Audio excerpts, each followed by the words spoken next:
Good evening, everybody. Welcome to the March meeting of the Cabinet. I'm Councillor Perai Ahmet, the Leader of the Council. For the public record, we have Cabinet members present here, as well as senior officers.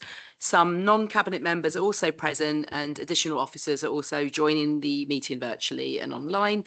If anyone wants to speak virtually, if they can please indicate with the yellow hand icon, and we will pick this up in the meeting.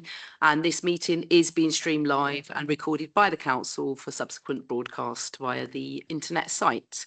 So if I can please ask Cabinet colleagues to introduce themselves and state their portfolio areas. Please, starting with Councillor Williams. Councillor Sarah Williams, Cabinet Member for Housing and Planning and Deputy Leader. Lucy De Sneves, Cabinet Member for Health, Social Care and Wellbeing.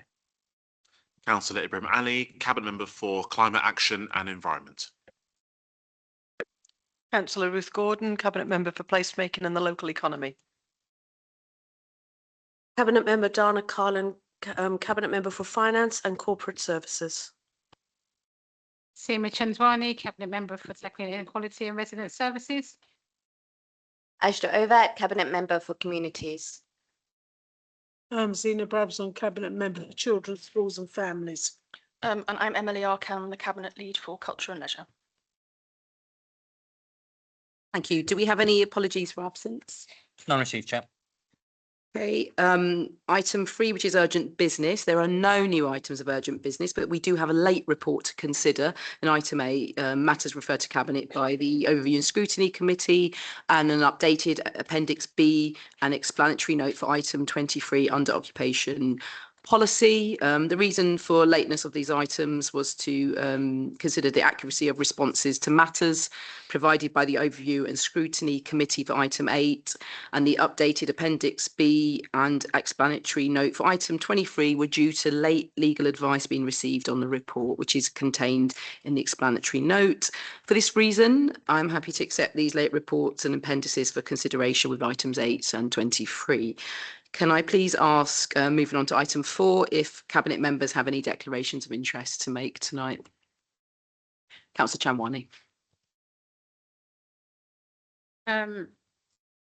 Leader, for item 21, I would like to declare that I am a leaseholder in the borough, and part of the section 20 consultation referred to in the report is relevant to this. The monitoring officer has advised that this would not be a pecuniary or prejudicial interest.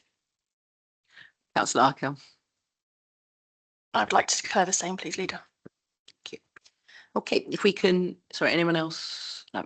Item 5, which is the notice of intention to conduct business in private, any representations received and the response to any such representations. So there were no representations received at the agenda publication stage in relation to the exempt items on the agenda. If I can turn to the minutes, can we please agree the minutes of the meeting held on the 10th of February 2025 as a correct record, please? 2020. Yeah. Apologies, that should say 2026. No one noticed, but yeah, February 2026.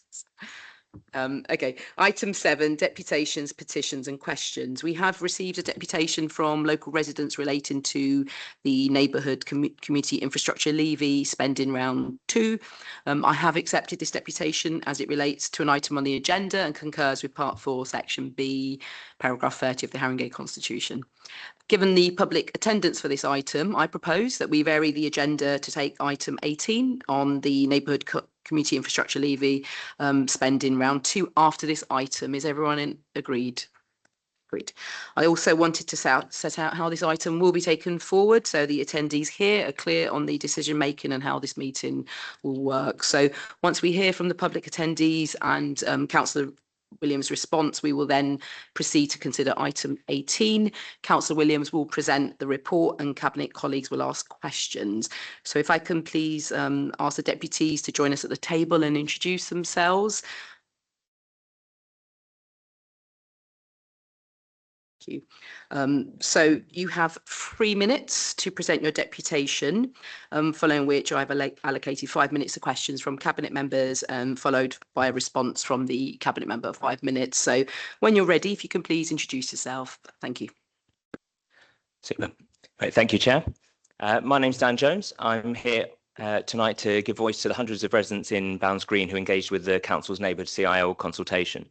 In December, you asked us to suggest local projects to benefit from £115,000 of funding for Bounds Green and Woodside. We put forward community-led plans for a Middleton Road parklet and the renewal of Finsbury Gardens, with support from hundreds of residents, making them 2 of the 3 most popular bids in the borough. But the item in front of you tonight recommends taking £32,000 of our money for a garden already included in the £68 million Civic Centre renovation. This doesn't just bypass the consultation process, it contradicts your own legal governance. I know not every resident suggestion will be possible, but there were dozens of proposals to choose from, both on Middleton Road and elsewhere in Bounds Green. Perhaps you'll point to the generic theme survey and tell us that the community ranked green spaces highly, but your CIL governance document requires that the funding is determined against the list of projects compiled from the consultation, and nobody suggested spending the money on the Civic Centre within the consultation. Tonight's report acknowledges that officers went into your own backlog and diverted money to corporate projects to replace planned borrowing. With respect, when residents voted for green spaces, we didn't mean a corporate project that was already budgeted for and already underway, with designers invited to tender for the project back in December. To ignore residents and absorb our funding into an existing headquarters project feels deeply unfair. But sadly, many residents feel that this is part of a wider pattern. Just yesterday, I was speaking to a single mother who Haringey Council is evicting from her rat-infested temporary accommodation simply because she was waiting for a High Court clarification on the accommodation before accepting it. She told me... Sorry, this is not, it's not relevant. You'll see how it will become relevant. It's not relevant. I'll move on So from that. please, can you stick to the point? Yes. Please. I'm aware, but please stick to the point. This isn't the time to making political points, okay? Yep. So please stick to the deputation. Yep. Residents have told me, like her, that it feels like the council has no accountability. They say, where is the fairness? Cabinet, I'm asking you tonight to show us that there is fairness still here and voices do matter in Haringey.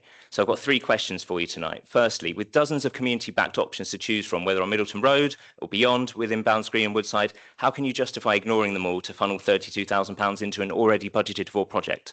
Secondly, given that funding an unsuggested corporate project appears to breach the CIL governance document, would you agree to pause that £32,000 allocation to the Civic Centre tonight so that this flaw can be reviewed and reallocation of the funding considered? And finally, for the £70,000 that has been allocated to Finsbury Gardens, will you commit tonight to making this a resident-designed project, including the wider gardens, as we proposed, Finsbury and Nightingale Gardens, rather than just the playground, allowing residents to drive the change? I urge you to respect Bounds Green residents and return our money to our own proposals. Thank you. Thank you. And with 13 seconds to spare, well done. Do any Cabinet members have any questions to the deputation?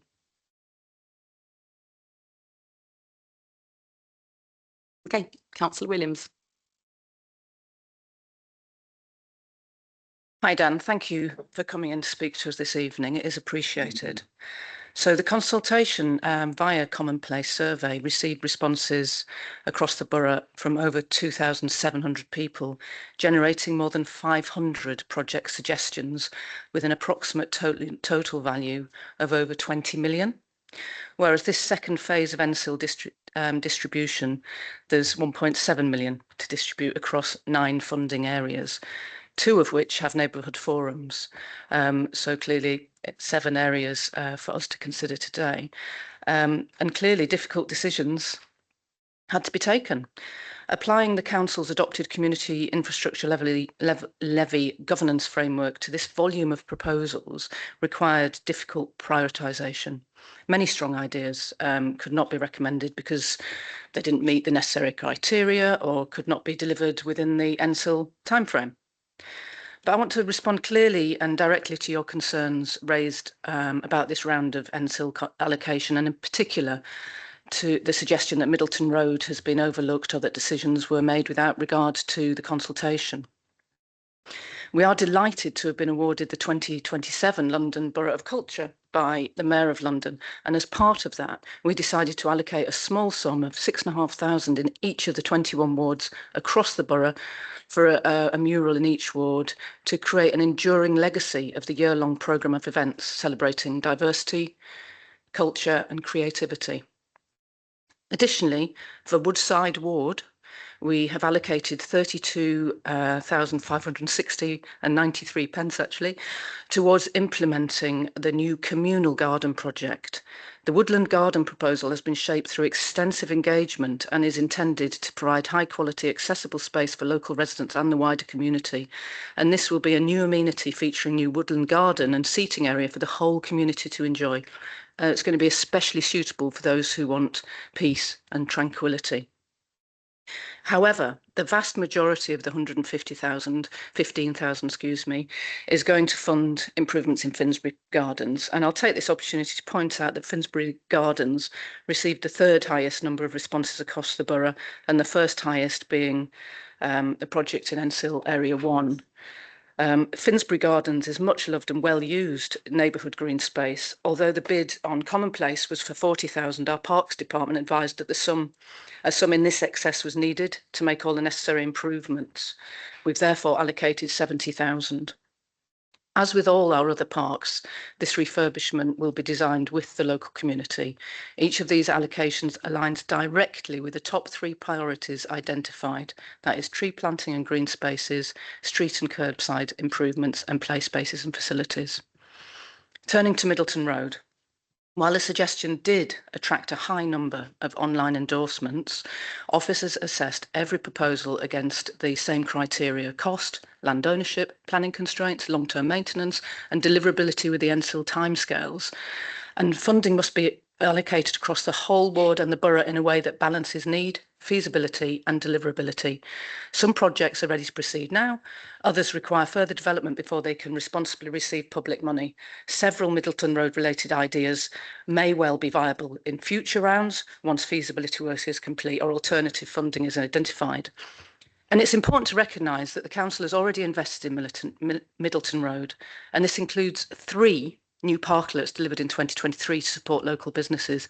3 of only 4 parklets in the entire borough are already in Middleton Road. It's also benefited from a new bike hanger, electrification points for traders at the monthly market, and business support for local traders. In addition, the draft local plan identifies Middleton Road as part of a dedicated placemaking focus area with the aim of strengthening its role as a distinctive local high street. Finally, the consultation was not ignored. It informed the assessment process, highlighted community project priorities, and shaped the long list of ideas.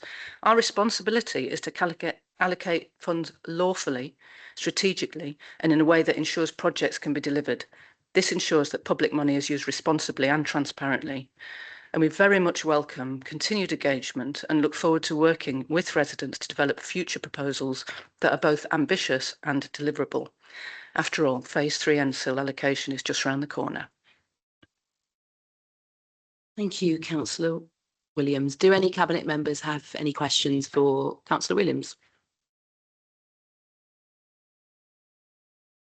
No. Okay, thank you for the deputation. So if we can move to item 18, apologies. So we've moved this up the agenda now, which is the Neighbourhood Community Infrastructure Levy Spending Round 2. If you can please introduce Councillor Williams. Okay, I'm going to use the abbreviation of SIL at this point. Don't think I can say those words too many times.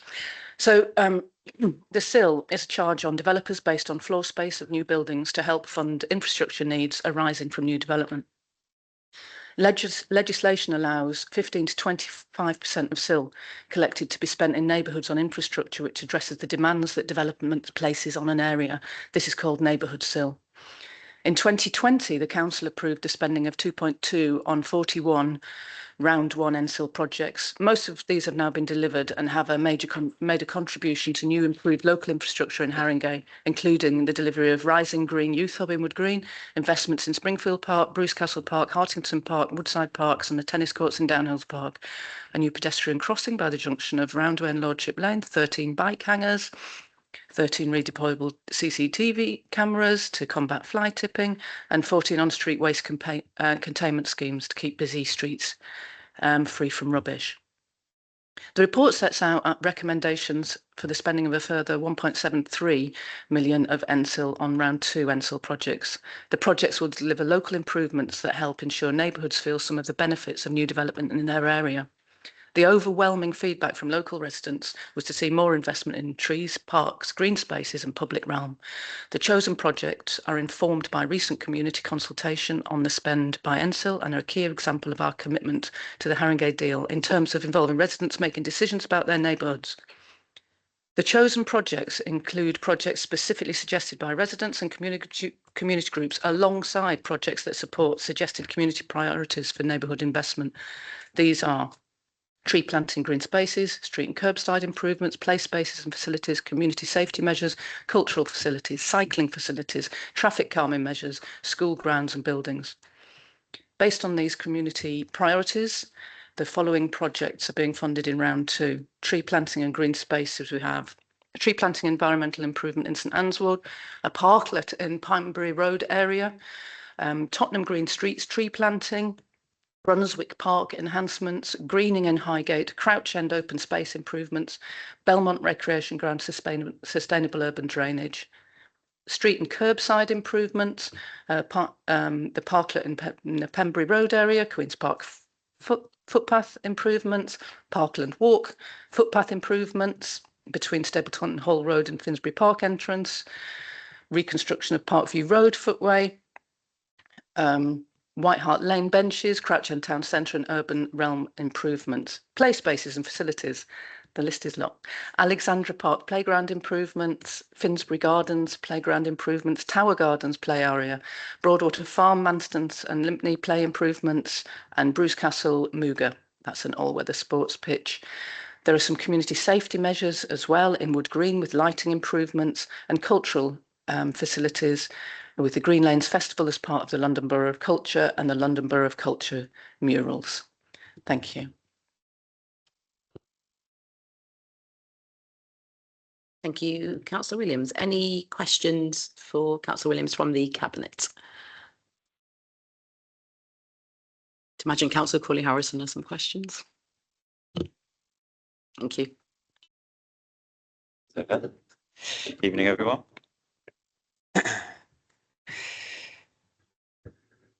So the appendix says that the mural proposals were supported through consultation. So of the 4,200 or so responses, how many residents in each NSIL area supported spending over £100,000 on painting murals in each ward, effectively advertising boards to promote the Borough of Culture, compared to, say, children's play spaces, community safety, safer streets, those sort of things? And hopefully you're aware that only a couple of years ago, the council's local economy team commissioned a project for murals across Haringey. Upon engagement with the local communities in areas like Crouch End and Muswell Hill, residents dismissed the murals as out of keeping with the area and a frivolous waste of money, so the proposals were canned. Why are you bringing the same proposals back just 2 years later? Have you had engagement with the communities that rejected them before to indicate that there is now a desire for these? And the council's the council's SIL governance document states, to quote, consultation with the community within each SIL neighbourhood group will be undertaken to compile an initial list of projects and the priorities determined by the number supporting the same or similar infrastructure. The council will then determine how neighbourhood SIL receipts are spent against the list of projects compiled. This cabinet report provides no detail or evidence that this has been done, fails to provide the source of each proposal, fails to outline the weighted support by proposal, fails to respond eloquently to why each proposal was selected. So in every way, this fails the principles of decision-making tests that form part 12.02 of the Constitution. Given the deputation we've just had, but also the lack of evidence for some of the projects put forward as direct community requests, why have you chosen to hide the governance behind the decision-making on the projects selected?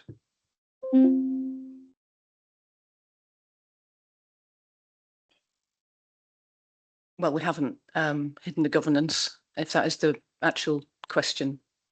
Is that? There's one question, yeah. So the SIL governance document are set out in the report. The criteria, amongst others, include additional to the capital infrastructure project that maximises the benefits of the parent project. Appendix C has all of that listed. As I would say about the murals, I'm sort of insulting to say it's to advertise the Borough of Culture. It's to leave a legacy of what is going to happen across the borough in 2027 when we are London Borough of Culture. That isn't in my portfolio area. If anyone else wants to speak about that, his is. But I think that's a bit of a ridiculous point to make. Is there another question? Yeah, what engagement took place with the communities that rejected murals for their areas 2 years ago? I'd need to ask somebody from that team to respond to that. I'm not party to the engagement before. But I know we do have some fantastic. Gordon, I know we do have some fantastic murals in the borough that have been funded. Yeah, in fact, in my own ward, James Straffen, a fantastic artist, just won an award at the Haringey Heroes last night, and I'm very lucky. I'll be parochial for a minute. That in West Green Ward we've got loads of artists who've done some fantastic murals for us, and they're very much loved. So I don't really know. I'm just going to bring in Jess Crow. I think she's online. Jess, do you want to come in? Yeah, thanks, Chair. I don't know if I can help just to sort of explain the process that was gone through. So obviously we haven't yet engaged with communities about these murals, but the aim is very much to work with local communities, to commission local artists, to design things that will be, as Councillor Williams says, a lasting record of the celebration that we hope will take place right across the borough, and to ensure that there is a lasting legacy. So we will absolutely be engaging with local residents and communities about exactly what the murals should say in each local ward, and deal with it. And as Councillor Williams says, there are many excellent and high quality murals already in different parts of the borough. They are a very visible way of showcasing art in an affordable and accessible way, because they're out there on the street. And so we will absolutely be doing that engagement. And I would also note that culture and sort of community celebrations did receive support during the consultation. So recognise that planning colleagues have had to take account of many different thousands of views, and have sought to balance it.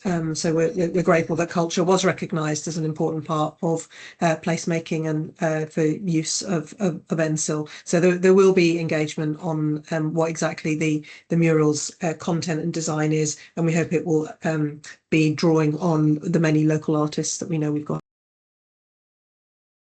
Yeah, and just to say as well, of course, the West Green Art featured on all our televisions over the Christmas period with David Attenborough's wildlife programme, where the Mannock Road foxes and the street art related to our local wildlife really it was great PR for foxes, but great PR for artists, and also the area.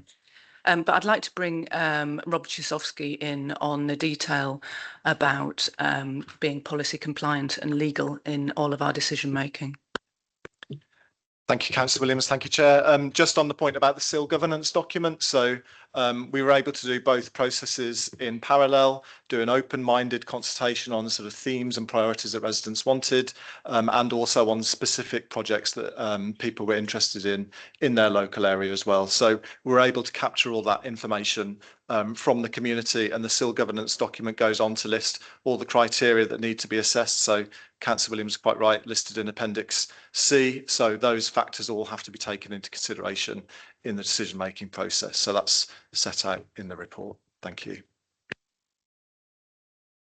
Thank you, Rob. And I mean, just a bit of context. I mean, in terms of Borough of Culture, this is a very, very tiny aspect of it. And I just want us to remember that it's going to be a huge year. And actually, this administration did very well to actually get the London Borough of Culture bid. So I'm sure you'll be joining in the celebrations in 2027. So if we can move on to the resolution, which is set out on 3.1. Sorry, I mean, it's on page 493 of the agenda. Are we all agreed? So I can't read my own notes here. Okay, if we can now return to the original order of the agenda, that one was bumped up because we did have a deputation. So if we can move to item 8, which is matters referred to Cabinet by the Overview and Scrutiny Committee. This is pages 1 to 48 of the supplementary agenda. And we will now consider the Cabinet response to the matters referred to Cabinet by the Overview and Scrutiny Committee, Adults and Health Scrutiny Review into Hospital Discharge.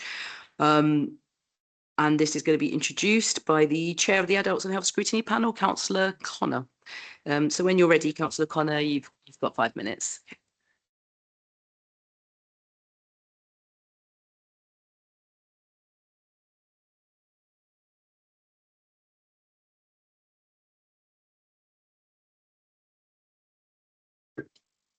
Thank you, Chair. This is our Adults and Health Scrutiny Review into Hospital Discharge. And I'd firstly like to thank my panel members, the council officers and external partners in giving their time and consideration to the hospital discharge process. It allowed robust and thoughtful scrutiny of this important area that affects so many of our residents. I'd particularly like to acknowledge the hard work from our scrutiny officers, which underpins this report and allows our findings to be articulated both to Cabinet and to the wider public. This report summarises the panel's finding on hospital discharge, reablement and integrated community support, with a focus on improving outcomes for residents following illness or significant life-changing events. The panel recognises the progress being made with our partners, the North Central London Integrated Care Board, to streamline discharge pathways and strengthen multi-agency working. However, a central theme remains the importance of clear, accessible information for residents, families, carers and advocates. Without this underpinning any discharge, then problems can arise for those who need further care and support in the community. When residents are discharged home from hospital, they may need this extra care, and as such, prior to any assessment, individuals should receive written guidance explaining the process, the right to request a recording, the routes for challenging decisions, and financial implications of care. Improved communication is essential to ensuring transparency, confidence, and informed participation in decision-making. The panel also identified the need for a more robust and transparent funding framework for continuing healthcare. A strengthened memorandum of understanding with the North Central London Integrated Care Board would reduce disputes, improve efficiency and ensure public resources are used effectively. To support our safe discharges and prevent future hospital admissions, the panel welcomes stronger multi-agency community teams, recommending the inclusion of housing officers and the expansion of its trusted referrers such as sheltered housing providers. In regard to housing needs, the panel were informed around the delays in making vacant step-down units ready for people to be discharged to. The panel highlighted the ongoing importance of maintaining quick turnaround times and ensuring that vacant step-down properties were cleaned, furnished and ready to be occupied at short notice in the future. The panel noted ongoing work to redesign reablement services, including the upcoming 3110 report. Clarity is needed now on how the new model will integrate with community partners and hospital teams, and close monitoring of hospital readmissions will be essential to ensure that changes in reablement duration do not negatively impact outcomes. Greater financial transparency is also required so that costs of community-based approaches are shared fairly across partners. In relation to our aid and adaptation services, the panel highlighted priorities for future monitoring, including progress on previous recommendations and improvements on contracts and commissioning, monitoring and tracking of case progress, and accurately capturing the voice of residents in the discussion on the case. This service is often vital in order to facilitate residents to return safely home, and focus is needed to remain on ensuring it works well in keeping the resident at the heart of the process. Improving post-discharge support remains a priority, and the panel highlighted the need for services equivalent to Homes from Hospital, which is an excellent service concentrating on settling someone back into the home, ensuring they have arrived home with a discharge medication, they have food, and it's a warm house. They then ensure that the right follow-up care is in place. This should be available to all residents. Finally, the panel welcomed the new funding for assertive community treatment, but expressed concern that eligibility would be restricted to only the highest need patients. Further clarity is required on how those below the ACT threshold will be supported by multi-agency teams, and the panel recommended embedding the assertive outreach team within the borough's mental health teams to ensure a coordinated mental health approach. Communication with the person's GP and the hospital consultant is imperative to ensure a joined-up approach within the community setting. Overall, the panel supports the direction of travel across Haringey, but emphasised the need for clear communication, strong partnership arrangements, consistent and coordinated pathways, and transparent monitoring to ensure that all residents receive high-quality, timely, and person-centred care following hospital discharge. Thank you. Thank you. Can I please invite Councillor Dasnevs to respond to the recommendations? Thank you very much, and thanks to Councillor Connor and the Adult Social Care Scrutiny Panel for their work on in this area. I think we continue to work really hard with our local acutes and beyond to make sure that, as you set out, hospital discharge works for all residents, safeguards their independence and helps them get back home when that's possible for them. We should note, I think, that we actually had very good feedback from our partners on the work that we're doing, some of it funded via the Better Care Fund, and we're really pleased with that. But of course, you're quite right, we need to continue. It's a continual process, it's not something that is done and ends. So we fully accept, I think, all the recommendations, many of which you'll, I think, acknowledge we have started and are well in train since you started your review. I'd add that there are a few there that are really dependent on our partners, and as you know, whilst we do enact very good partnership working and have done so for some time, of course we don't control the decisions that they make, and things like CHC, continuing healthcare, are an ongoing journey that will continue. You'll also be aware that health is in an amount of turmoil and pressure at the moment, so that continues to, I think, also be a challenge, acknowledging that for partners. But thank you for the report. I think we feel that we're on the right track, but it's every day is a new day, and every day there's more work and new challenges.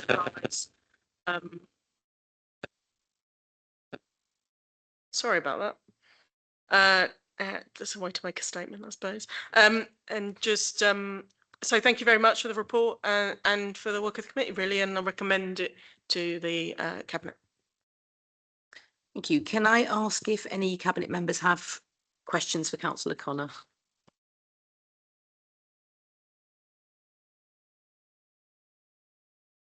No? Any questions for Councillor Dasnevs on her response?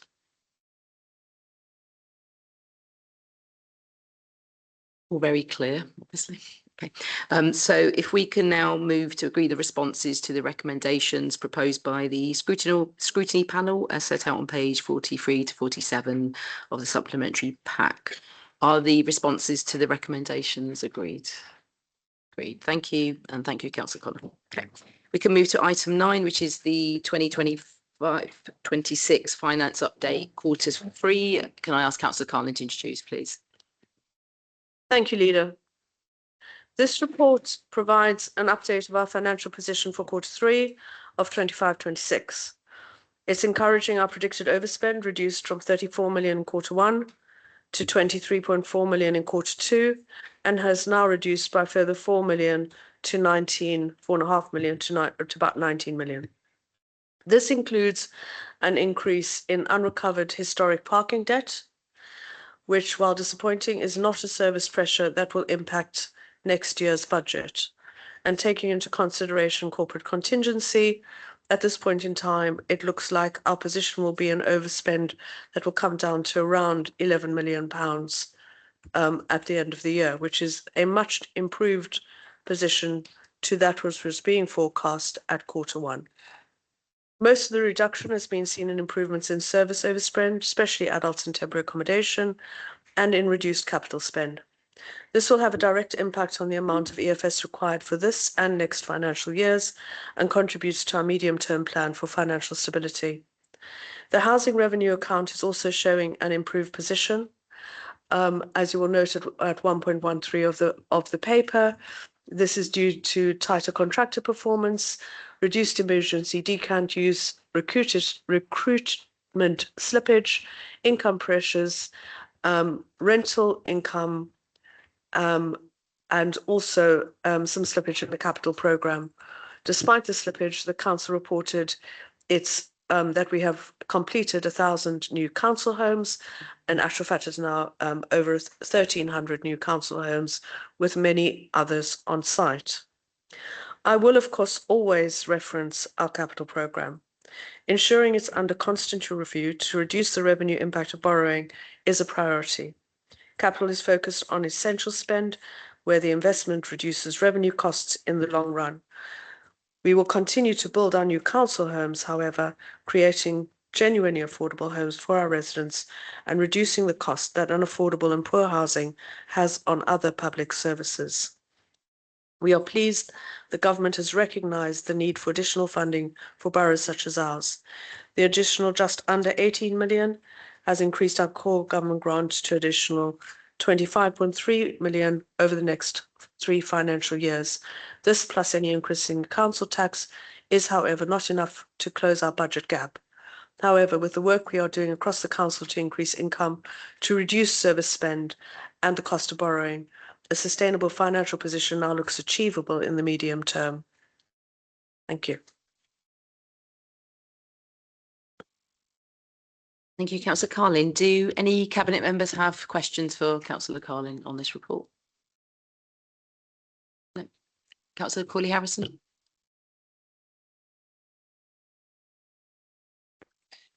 Thanks. So the auditors warned in their report that if the budget didn't include sufficient measures to reduce reliance on the EFS, then they would issue a statutory recommendation or may issue a statutory recommendation. So if they were to do so during the pre-election period, will you commit? Councillor Corley-Harrison, I'm just going to remind you, Yeah. we don't need a preamble on all of the questions. So if you You can just stick to interrupted my question. I did, but if you can just stick to questions, okay?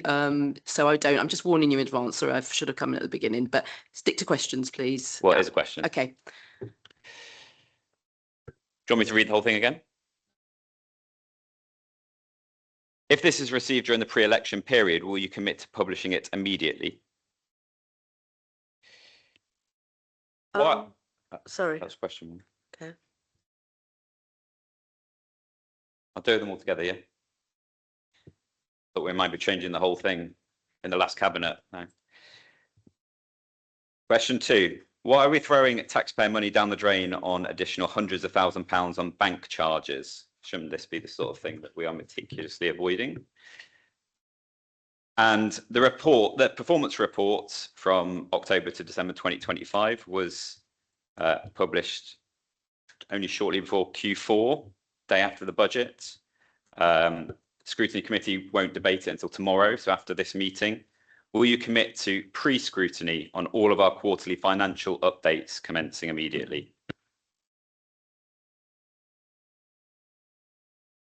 Okay.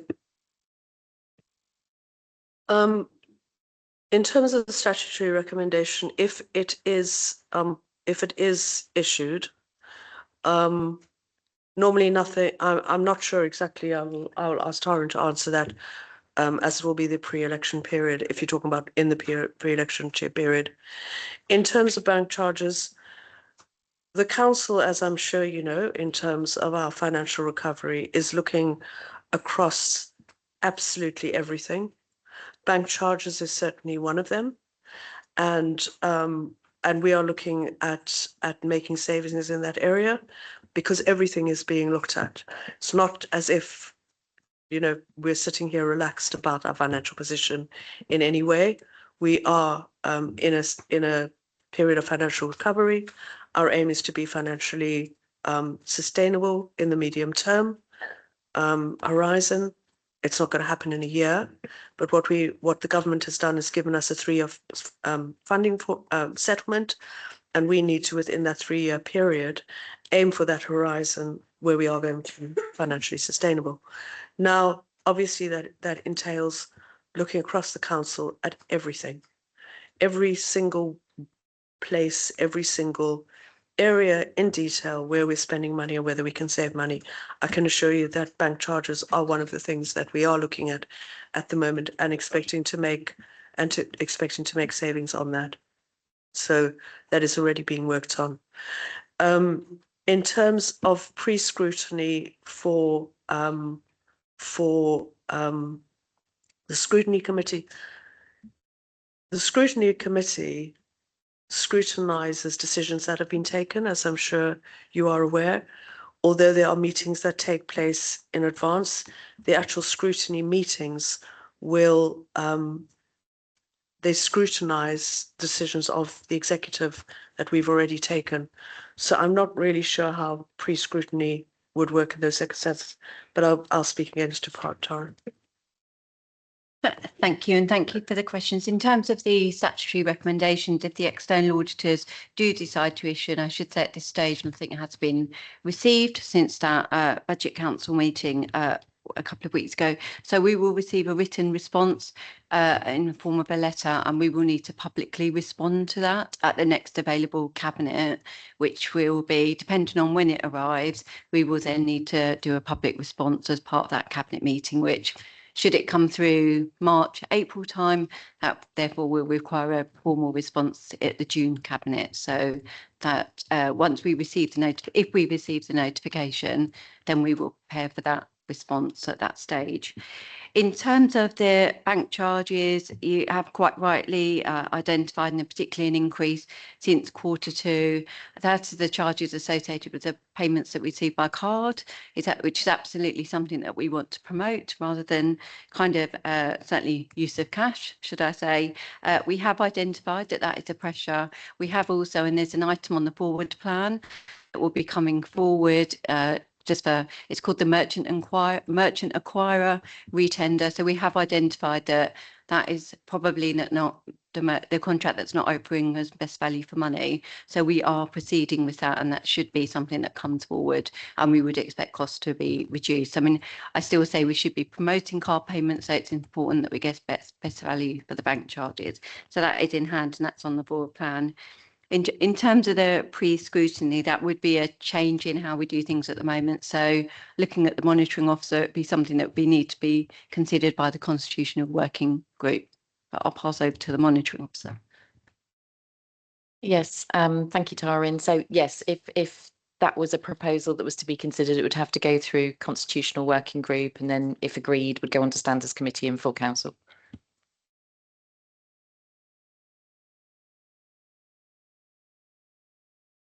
Thank you very much, Councillor Colley-Harrison. If we can agree the resolutions, which is on page 41 of the agenda. We're all in agreement here. Thank you. Okay, if we can move on to item 10, which is the Corporate Delivery Plan Q3. This is 25-26 performance update, and this falls to me to introduce. So this is the final update on the Corporate Delivery Plan, and it shows the excellent progress we've made over the past 4 years, which is put into effect our vision for a fairer, greener Haringey. We do continue to face huge pressures on our budget due to increasing demand and costs of social care and temporary accommodation. And while I'm pleased that following lobbying, government has given us some additional funding, we will continue to make the case for a more sustainable funding settlement. Despite these challenges, on the whole, progress is being made across all themes, with 93% of outcomes being rated as green or amber. We are investing in our parks, which are much loved and valuable asset for our community. By asking residents, co-producing these plans, we are delivering on our pledge for participatory budgeting as part of the Haringey deal. As well as planting trees and delivering school streets, we have set up a new fixing factory to help residents repair items to deliver a greener borough. 98% of our schools ranked good or outstanding. Children's services ranked outstanding for the first time. We provide young residents the best start in life. We have built over 1,000 new council homes and are well on our way to delivering on our commitment to build 3,000 by 2031. A huge achievement. And I can see those in the room who have been responsible, so thank you very much.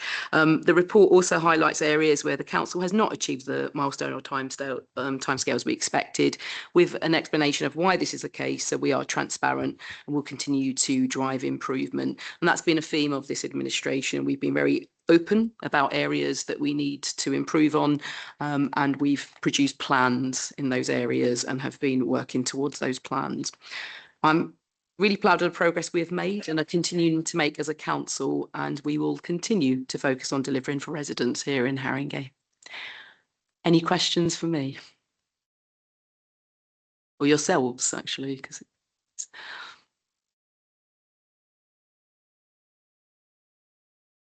Councillor Corley Harrison. Sure, you're not going to be shy to ask me any questions. Well, you just rolled into my first question, actually. So the reg rating for housing repairs is red. Not that we're really surprised, based on our own evidence as councillors. So when will the administration move beyond plans and actually start delivering the repairs service our residents need? And given our budget position and given the audit report, many of the performance indicators are either green or amber. So would that not indicate that there is something wrong with our performance measures? And there's 61 complaints noted as being upheld by the Ombudsman, which obviously means 61 times where it's gone through stage 1, stage 2, and we still got it wrong. When will that change? Thank you, Councillor Corley Harrison. I'm going to start off with the housing one, and then I'm going to bring in Councillor Williams on that. So we're at 89.4%. This administration took housing back in-house 3 years ago. And at that point, we realised that there was a challenge ahead. We produced a State of the Nation report. We self-referred to the regulator, and we produced a housing improvement board chaired by the chief exec and a housing improvement plan. No one knows more than us, who represent a lot of the wards in this borough with the highest volume of social housing, just some of the problems that do exist. I'm going to bring in Councillor Williams to talk us through where we're at and the work that we have been doing, because lots of work has been happening in that area, and we have recently agreed in the region of about £600 million on a partnering contract in order to bring all of our estates up to standard as well, which will help. So as I said, we took the decision to bring these services back in-house 3 years ago. We didn't shy away from the challenges that existed when we took them on, and we're not going to shy away. So Councillor Williams, if you can just say a bit more in terms of detail of what we have. So just on that the red rag that you've identified, that is a bit of a dip in the first time fix percentages, which obviously we don't want, but we believe that's being driven by we've got an enhanced safety protocol in place around asbestos, so that obviously some repairs are becoming slightly more complex, but that's not an excuse. We need to get that up again, but it's a little dip from 92 to 89, and hopefully we'll see that improve.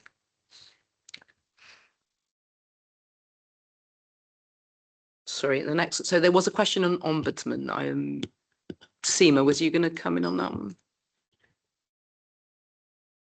one? Yes. So obviously it's a catch-all question because the complaints are coming from different directorates and coming from different cabinet members.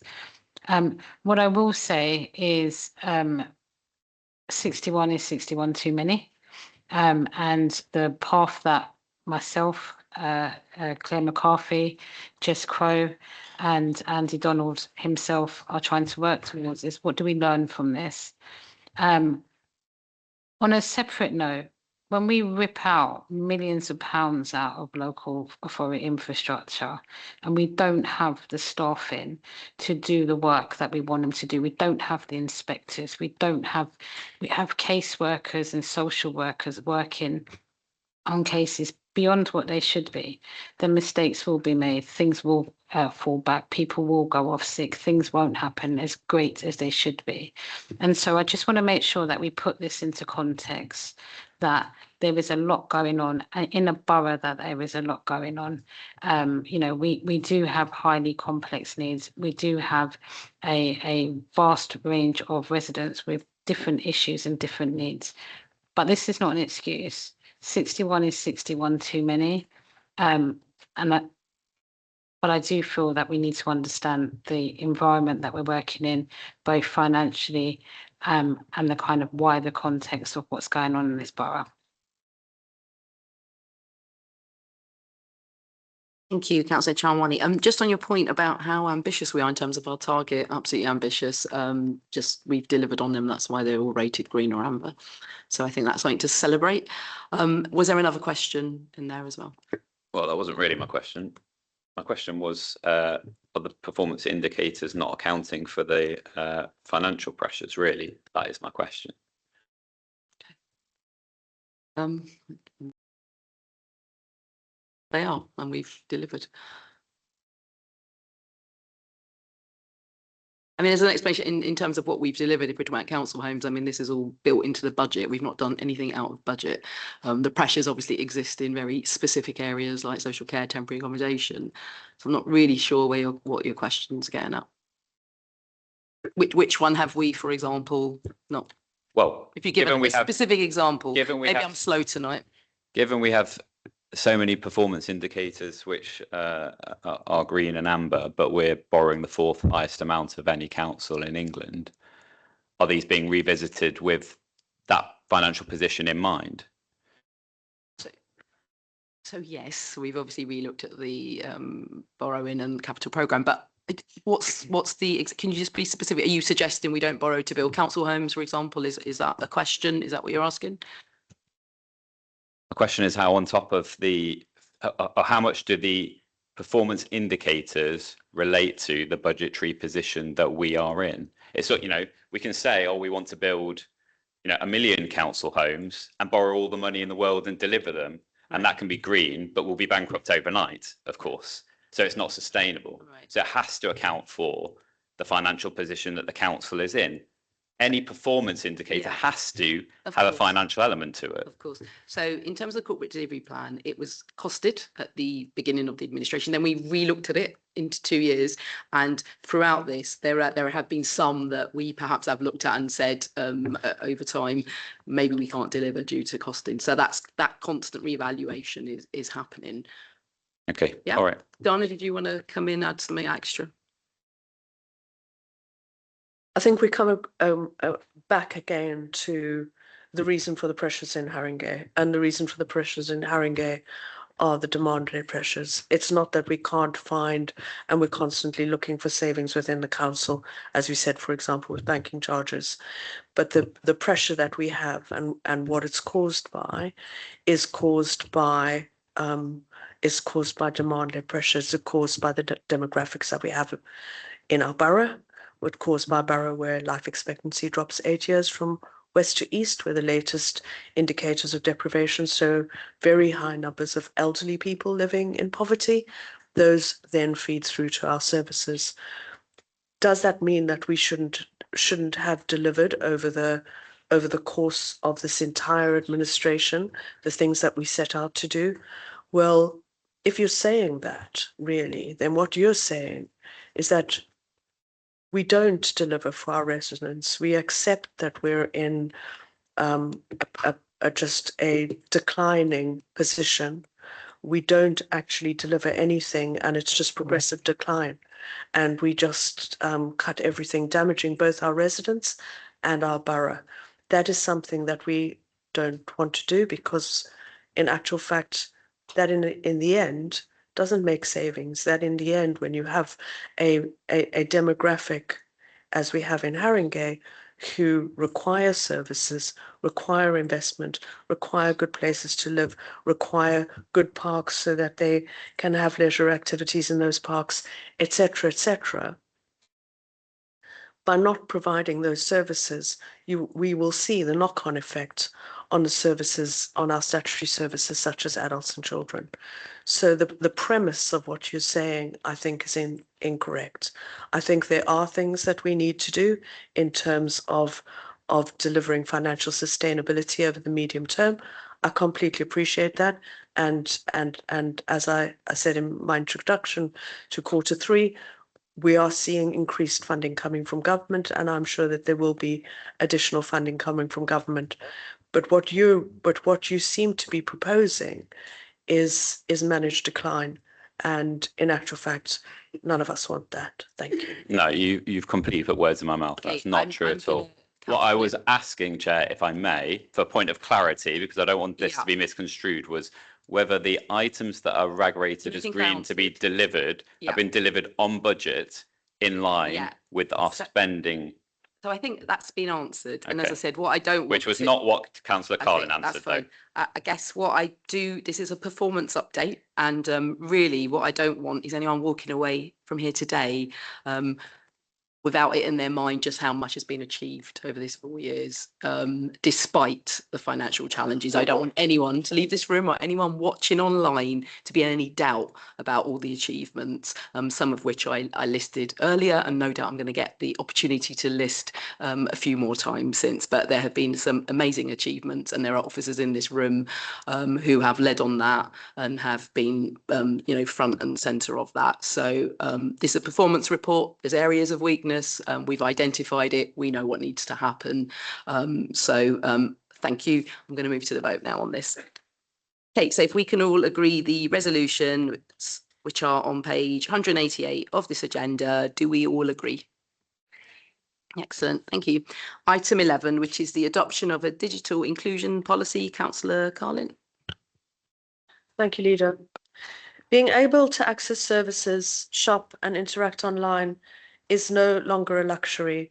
It has become as important as the other utilities we all need. Digital exclusion is defined as not having a device, the ability to access the internet, or the knowledge to confidently use the internet, i.e. to fill in a form online. Unfortunately, in Haringey, over 30% of our residents are considered to be digitally excluded. There are entire families who have one mobile phone with limited data for everyone to use, including for children to do their homework. There are middle-aged adults who, although they are using email, are not confident enough to do other things online. And there are adults who've never used the internet at all. These residents are at a distinct disadvantage. They may become excluded from accessing healthcare, they're unable to shop for the best deals, and when they interact with us, the council, the process can be unnecessarily protracted. This policy has come about following a considerable amount of work with communities and partners. It's the start of a journey for Haringey to connect our residents and businesses to the internet, to obtain devices, get internet access, and to receive the knowledge to interact confidently online. It's in the interests of many of our partners to help us to deliver digital inclusion. It can be a more efficient way to provide services, although we recognise there will always be those for whom interacting online is not feasible and situations where a conversation is still the best way forward. Cabinet is asked to approve the enhanced offer, and if we're able to obtain additional external finance, we will be able to extend this further. Thank you, Councillor Carlin. Any questions for Councillor Carlin? Councillor Over. Thank you, Chair. Councillor Carlin, can you explain what engagement has been carried out with partners and the community in developing this policy? Thank you, Councillor Overt. I have with us today our manager of digital inclusion, and Gwyneth, and she will explain what we have done. There's been a considerable amount of work done with both external partners and communities, and also with the staff within the council in terms of what we need to do, discussions about what we need to do, and how we're going to take this forward. I'm going to hand over. Thank you. Thank you, Councillor, and thank you, Chair. And thank you for the question. The engagement is ongoing and expanding. There is a lot of work being done across the borough, and I'm sure everyone will agree that this is a landscape that is developing rapidly all the time. But so far I have been contacting and working with resident groups such as the Haringey Health Champions, the Multi-Faith Forum, the Resident Voice Board. Within the voluntary sector, I have been working with Community Collaborative, Public Voice, Old Alone UK, who do some very specific work with over 50s who are Spanish speaking, a group called Atypify, who work with young women with neurodivergent conditions, Generation Exchange, Coffee and Computers, Reach and Connect, Haringey Fixers and the Fixing Factory, Interlink and RWCA. I've also been in contact with the North Central London ICB and the GP Federation with full fibre providers, hyperoptic, community fibre and Openreach, who are all involved in the full fibre build across the borough, and we are discussing with them potential social value from those engagements where we can offer either discounted or free broadband for residents in certain areas. I've also contacted Nationwide Building Society, who do work on digital inclusion, and within the council itself, I've spoken to Haringey Learns. We're working very closely together on developing skills packages, public health, children's services, culture strategy and communications, customer services, the financial support team, Mulberry Junction and Hearthstone. Thank you. Councillor Brabazon. Thanks, Chair. Just a brief question. And it's all that's going to come up when we talk about digital inclusion, which is about how we're going to support residents who, for whatever reason, can't access the IT very easily or use the internet. So if you'd just like to say a bit more about that. Thank you. As I said initially in my introduction, they're the 3 areas of digital inclusion. So it's those people who don't have devices, or they don't have internet, or they don't have the skills. I presume this question is really mainly about skills and about elderly people. I will hand over in terms of the plans that we have going forward, but it's about working with organisations, a lot of them who already exist in the voluntary sector, who are already providing training and helping them to increase the amount that they are actually able to do. But I'll hand over to Gwyneth for any other questions. Thank you. And thank you for the question. For one example, when we're speaking about elderly residents who may not be so familiar with doing things online or may not have the skills or the knowledge, we are coming to the end of a project where we have been looking specifically at targeted interventions for that age group. We have skills programs that are available online, and I am aware of the irony of having digital skills training online, but there are free modular skills programs that if someone has a little bit of knowledge, they can then build on that knowledge. And the web page that we have created for Haringey Gets Digital is a directory of all of those services, both in person and online, that are available to residents, and that is a point of reference for officers who are working with residents as well.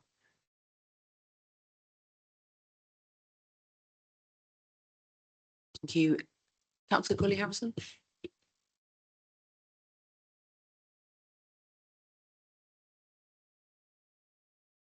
Thanks. Just get back to where I was. So as we move more of our services online, what specific cyber security upgrades are the council putting in place to protect residents' personal data from the types of breaches we've seen in other London boroughs, especially residents whose data is stored with the council but may be digitally excluded and therefore have limited capacity to react to any required action following a breach? And the report references the impact of digital exclusion on people's ability to reduce their own costs for things like energy, phone bills, etc.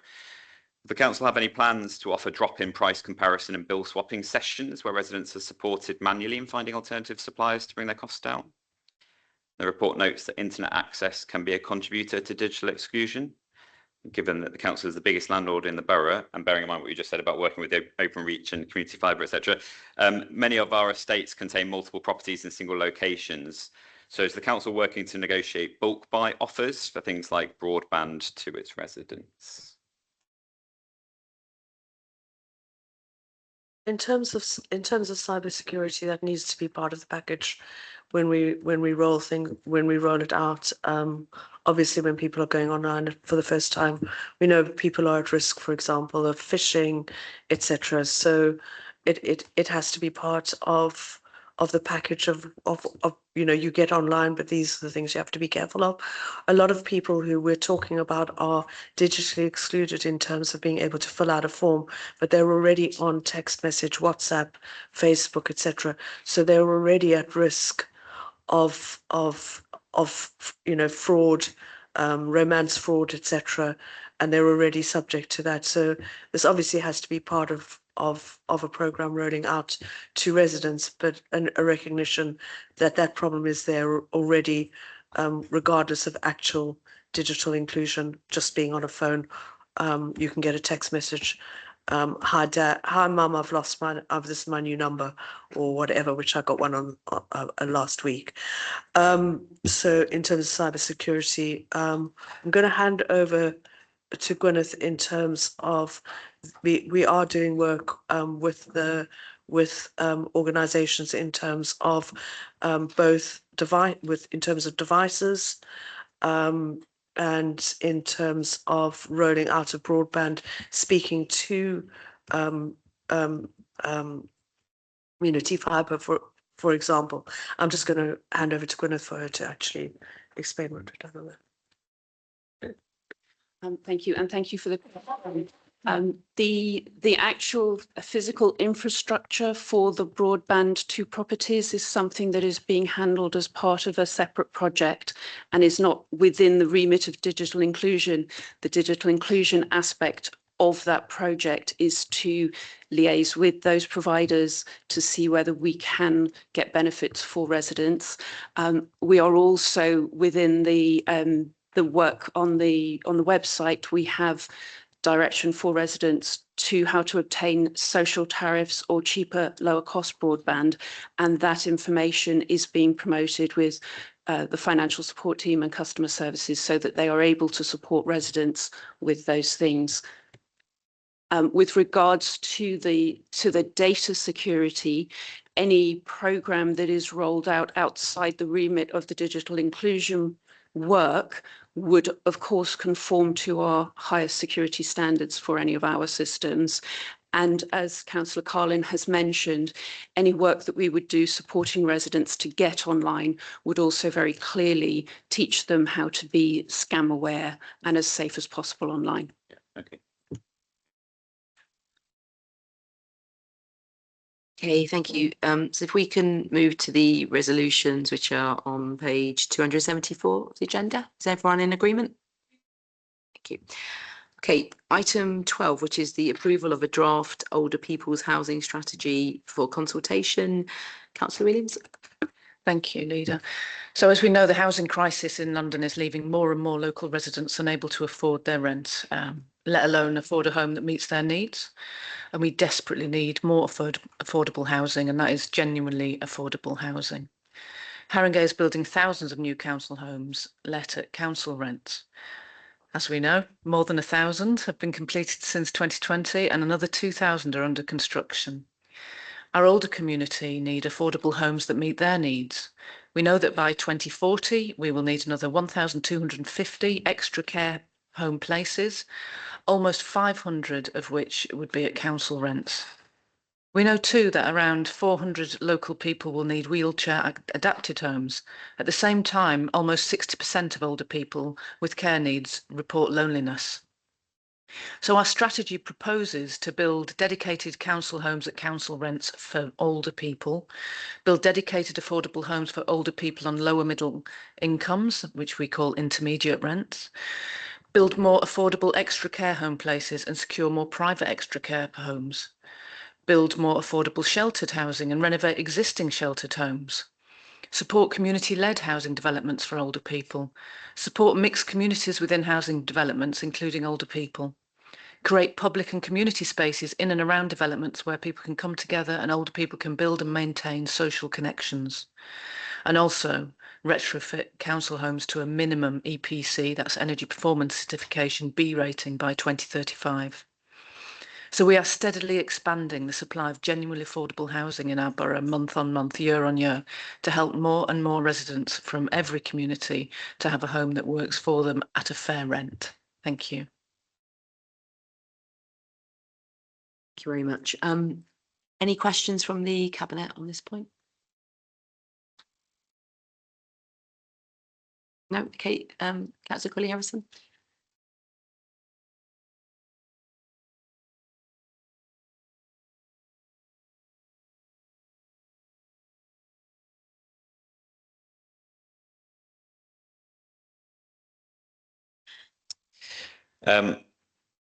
Well, actually relevant because of the last item as well, but the report references the engagement piece being used, it's commonplace for resident submission and feedback. So it's obviously online only, but it's also quite cumbersome to use and it can be quite difficult. So I'm just wondering why we're continuing to use it for all consultations, seemingly regardless of kind of the demographics, rather than using like a different tool, case by case basis sort of situation. And in terms of the strategy, to me, 15 years, I can't recall a policy that's where we've had a 15-year strategy for quite a long time, if at all. Given we've got rapidly changing healthcare and technology needs, how will a 15-year strategy remain flexible? Is there a kind of a review mechanism during the time frame? And as just referenced, there's a shortfall in extra care housing. So just wondering whether there's any plans in the active pipeline to deliver extra care housing, either through our own house building programme or with third-party developers delivering that within Haringey in the next few years.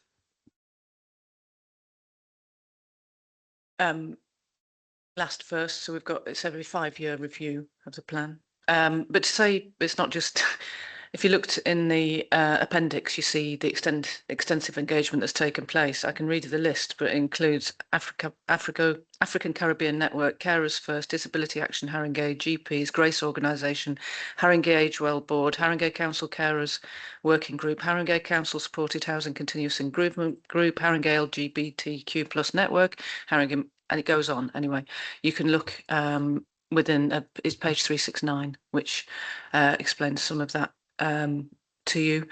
And I was going to bring in somebody from the council house building teams to know if we've got anything active. I think we do at come on, does somebody want to speak on what's happening at the moment for older people in the borough? Before Robbie comes in, it wasn't what engagement we've done, it was whether we were looking at other online tools to commonplace for when we do online engagement. Oh, I beg your pardon. That's okay, don't worry. I wasn't questioning the engagement of this piece, it was just it's quite a difficult tool for some people to use when we're doing online engagement. We found it to be quite successful, I'll let Robbie come in on the other point. Yeah. Yeah, so we are purchasing 38 specialist older people's homes at the St Anne's Hospital site. At Wingspan Walk, we have around 120. I don't have the exact numbers with me. Homes that we are delivering for older people over 55s, which is largely targeted at people who'll be downsizing. So there's quite a lot of activity already, but obviously this strategy obviously gives us impetus and sort of a sort of approach where we can look to adapt our strategy moving forwards to do more in this space.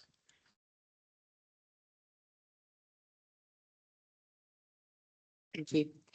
So if we can move to the resolution, which is on page 312 of the agenda. Are we all in agreement? Thank you. Thank you, Mark. Thank you, Rachel. Okay, so if we can move to item 13, which is the approval of a 4-year contract for dockless bike services. Councillor Ali.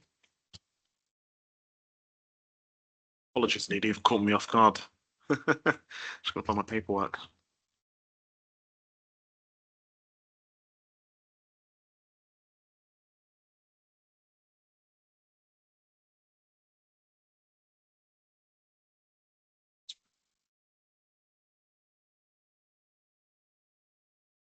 That's fine, I've got it. Thank you. Sorry, my laptop froze there. Thank you, Leader. Apologies for the delay.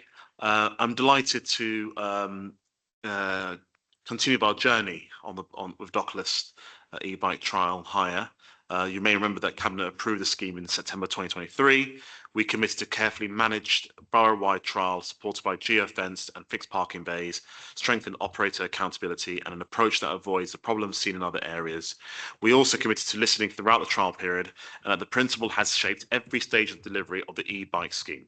Since launching the scheme in early 2024, the engagement through our online commonplace engagement platform and our dedicated inbox has provided continuous insight into user experience and community concerns, Residents have highlighted both the benefits of improved access to e-bikes and the need to address issues such as payment obstruction and non-compliance.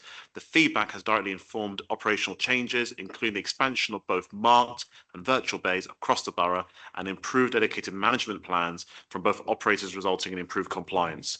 You may be aware that usage levels over the trial period have been extremely encouraging. The monthly ridership has grown from 83,600 to 278,000 trips per month from March 24 to December 25.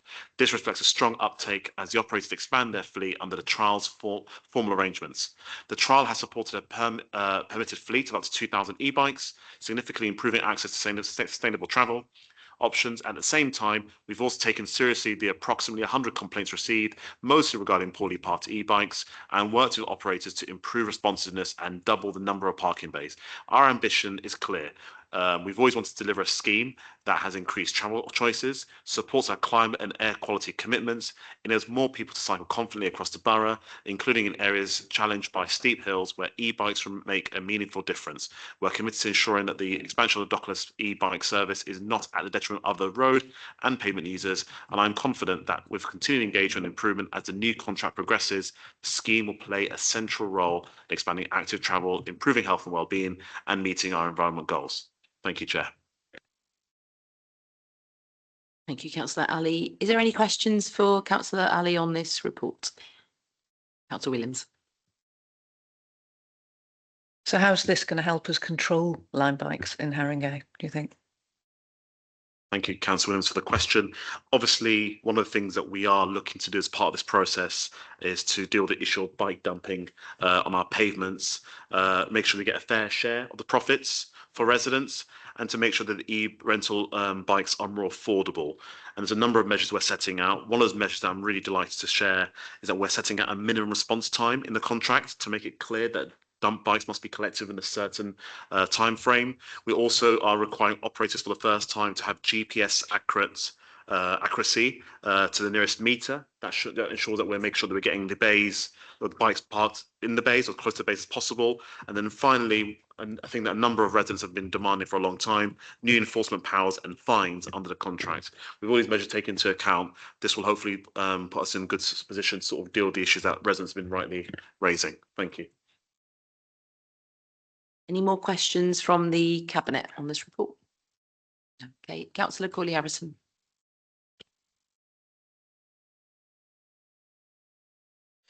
Thanks. So I know that you use the bikes, so as you're aware, they can still be very expensive, often comparable to an Uber actually. So just wondering whether part of the contract you required operators to set a maximum charge for rides of up to 30 minutes that's comparable to, for example, bus travel, as other boroughs have negotiated or in negotiations about. And you'll know this one's coming, I'm sure, but the council recently introduced a number of dockless bays around the borough before this decision was taken, I should add, and they did so under a TTMO using section 14. But the legislation on that is clear that this should only be applied to temporary works or to prevent immediate danger to the public, neither of which apply to adding in a dockless bike bay. So why did the council use TTMOs under section 14 to do this rather than section 9 ETOs? And what legal advice did they seek before doing so to prevent a potential judicial review? Has the council secured a rebate from the operators for complaints or badly parked vehicles or fines that they issue to their riders, so that we get kickback for, let's say, bad customers? Hopefully not a bad customer, Luke. Thank you. There's a number of questions there, so if I do forget them, my apologies. I think there's a broad number of things I'll say, and I'll bring in officers to feed in. Obviously, I take on board the feedback you put to me in writing, and I think you had a very comprehensive response from me and a commitment to engage in good faith as a fairly new cabinet member. Obviously, I would want to see that not happening in the future. You know my approach, Luke, and it's definitely I'm quite keen to work with elected members to make sure we get the bays put in the right places and to really engage quite early on. So if I'm back, it'll be better done in the future. But broadly speaking, this is a good news story. I think for the first time we've enhanced some good social value aspects. So on the issue of the the journey, so the the pricing aspects in particular, some of the fare packages when fixing a cost of 20 minutes are equivalent to an average bus ride in London. That's a really significant win for us because it means that for the first time these are comparable with a bus journey, which is on average 20-25 minutes in Haringey. So I think that's a real big win. The other big win I really want to sort of shout about is the 50% discount rides for all types of residents and low income, people who are claiming, people who've got disabilities, all kinds of people who benefit from that real reduced tariff. So I think looking at our deprivation index, especially in the east of the borough, where I've raised concerns, as you know, about the price being off-putting, that's a real good concession we've managed to extract from the operators as well as the idea of actually them contributing to cycle training as well. A number of cyclists always say to me they'll love to see their kids cycle the Lion bikes, but they don't know if they feel confident in using them because of the way they're built. And I think that getting that sort of culture in quite young and actually contributing to cycle training in the borough is fantastic. So there's some good things in here. In terms of the TMOs and ETOs, I'll pass that over to our head of transport. Thank you very much, Councillor. Through the chair. So, Councillor, we do take advice on every single traffic orders that we're making in the council. I think the process that we're following allows residents to give us their feedback in terms of their lived experience on Dockless Bike. And that's one of the reasons why we've taken this path, and that residents can tell us how it's working based on bikes being parked there, the number of bikes, is the bay too small, is it too big, do we need to relocate? And that's why we've gone this temporary way. But every single traffic order will be supported by a delegate authority report. And that report will get legal advice on it. And I think the one thing to mention in public, obviously, is that in my email to you, Luke, I mentioned that we'll be introducing a new stage in the process of sharing the final list with more members for comment before those TTMOs go in. So you have that assurance that you, as a person who knows the ward best, has sight of that. So I think with those measures taken together, I think it's quite a fair package going forward. I know you'll be supporting this, of course, won't you? And rebates on complaints, is that negotiated? I've not heard of other boroughs doing this before, but I'd love to hear from our head of transport. Yeah, sure. So as part of the new contract, we have negotiated resources to deal with this. And I think that's in part B of the report, which we're happy to share with you. So in terms of the complaints received so far, it's about 100. We did get some fees for staff time from Lyman Forest. As part of the new contract, we've made sure that we're recouping those costs. Thank you. So we will return to the resolutions after considering exempt information item 28. Item 14, which is the approval to tender valuation and survey services relating to the acquisitions programme. Councillor Williams. So I would hope everyone in the room is now aware that we are building 3,000 council homes and have actually built 1,100 and have 2,000 more in the pipeline, in case you didn't know. But we are also buying homes. We have a full acquisition programme.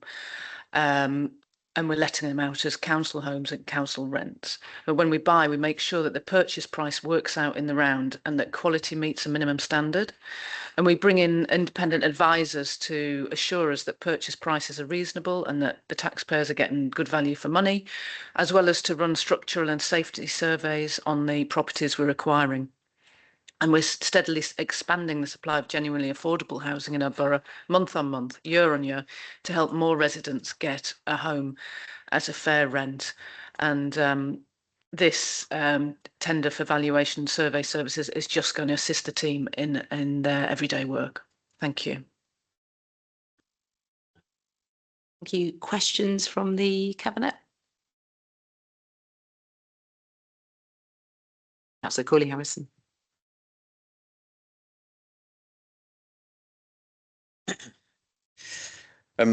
So the report indicates that the option for delivering the service in-house wasn't viable, that the skills don't exist in-house. But there doesn't seem to be an option about creating that in-house skill set to creating the department. And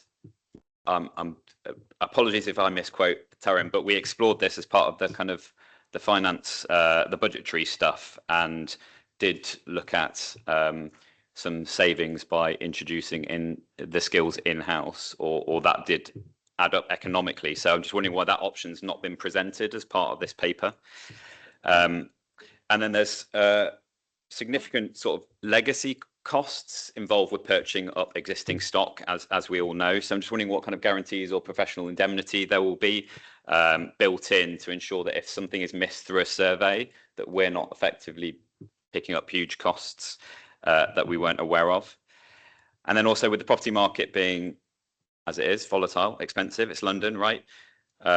What oversight and testing will we have on those that we're bringing in to carry out these valuations and surveys to ensure that they're actually accurate, in line, up to date, and that basically we're not overpaying for any acquisitions?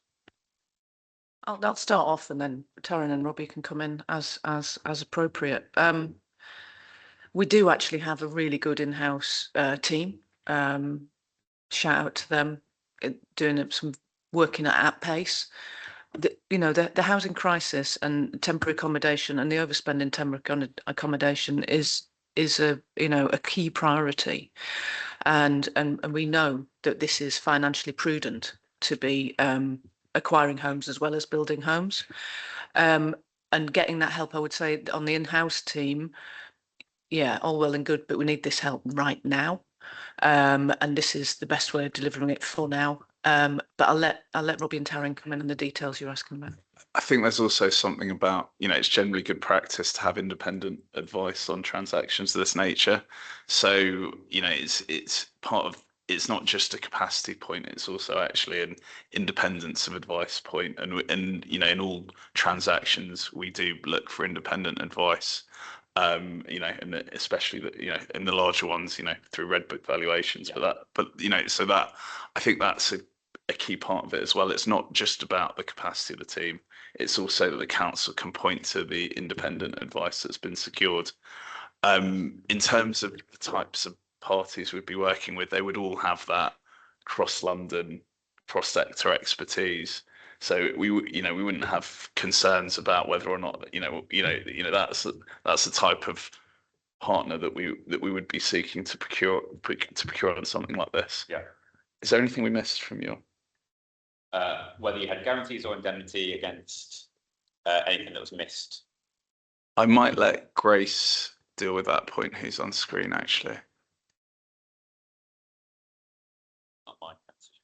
Grace, who does lead our fantastic team. But Luke's... I wasn't on mic, sorry, apologies, Grace. It was just on the point about whether we have any whether we're baking in any guarantees or indemnities for if something is missed through a survey or evaluation that then leads to an additional cost to the council. Yeah, I mean, this is the sort of the beginning part of the preparation of procurement. So that is definitely something we can look at in terms of scoping the services we need before we go out to tender.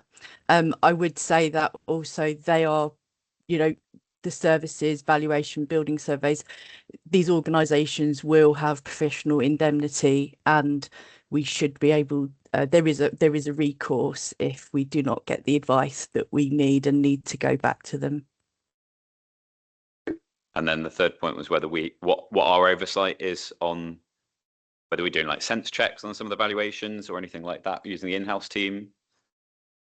Again, I think we would rely on on our independent valuers who will have much more exposure to the market than we do. They will QA that effectively through their own organisation. So you generally expect a valuation which will then be QA'd by more senior staff. Yeah, okay. So that's how we'd expect a review to operate. Thanks, Rob. Thank you. So we will return to the resolutions after considering exempt information at item 29. Item 15, acquisitions of homes in Tottenham. Councillor Williams. Thanks, Chair. So this acquisition will provide 565 new homes, with 351 homes let at council rent and 214 homes let at affordable key worker living rent. We know that our key workers need homes that they can afford to rent here in Haringey. These are our teachers, nurses, police officers, firefighters and other public servants. The rents for these homes will be capped at 40% of the average local key worker household income, significantly lower than rents in the private sector. We're building and acquiring homes that are built to last and will achieve high sustainability and energy standards, leading to lower utility costs for our residents.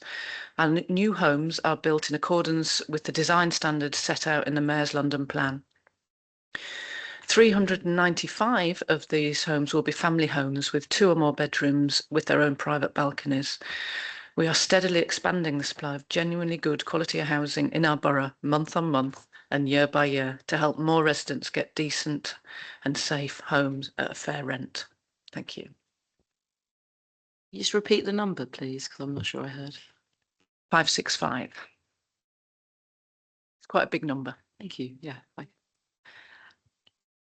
Any questions from the Cabinet on the 565 council homes? Affordable homes, so. Okay, Councillor Colley-Harrison.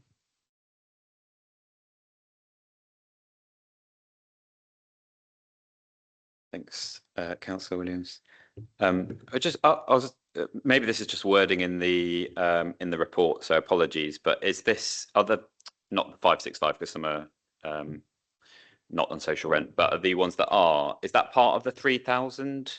Because in one part it says build and then it says contribute to, and I'm just wondering if this is in addition to. The key worker homes is a new thing. Yeah. And not in the pledge. But the others will go towards the 3,000 homes by 2031 rather than build. Just because it says build and these are acquisition. Okay. So so this acquisition, I mean, we don't see the figures, but presumably it's going to be above 100 million. I would have thought something like that based on the price of homes and in Haringey and how many are being purchased. So just kind of wondering what, with interest rates where they are, what's happening in Iran, the Middle East, inflation, how much contingency is built into the programme to cover any unexpected costs, the impact on the HRA, especially the debt cap, you know, because it's a huge investment, obviously. And as part of that, kind of there will be a business case, which we're not privy to, but as part of that, and including kind of financing repayments, when we have an acquisition like this, when do we start to see the economic benefit? If you like, how many years does it take to sort of start to see that? I'm sure you've worked it out at some point. Robbie, over to you. It's quite difficult to say without revealing commercially confidential information, to be honest. But all I can say is that this acquisition is comfortably within the parameters which allows the HRA business plan to function effectively. Okay. And can you give us an indication of an acquisition, how long we start to see economic benefits as a council on that? In broad terms, even if it's not specific? Fairly early in the plan. I'll happily give you an oral answer. Yeah. Okay, fine. Thank you. So we return to the resolutions after considering the exempt information at item 30. Item 16, award 2 heating contracts to successful bidder. Councillor Williams.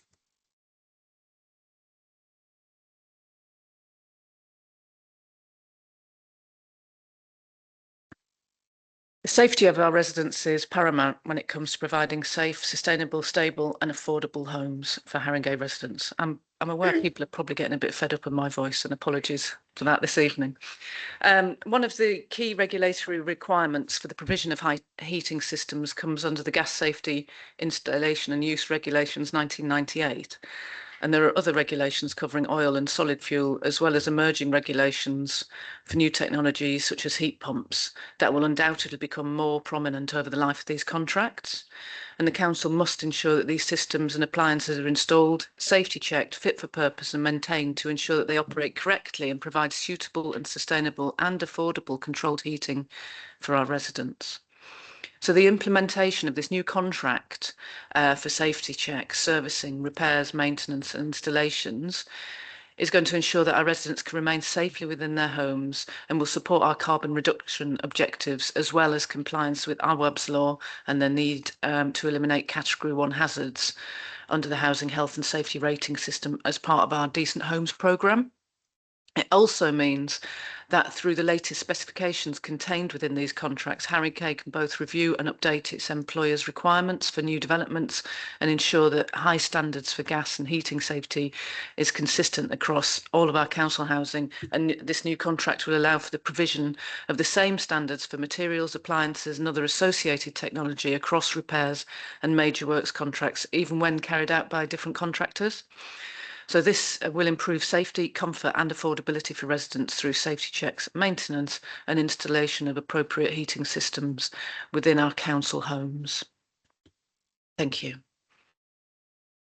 Thank you. Any questions? Okay, Councillor Colley-Harrison.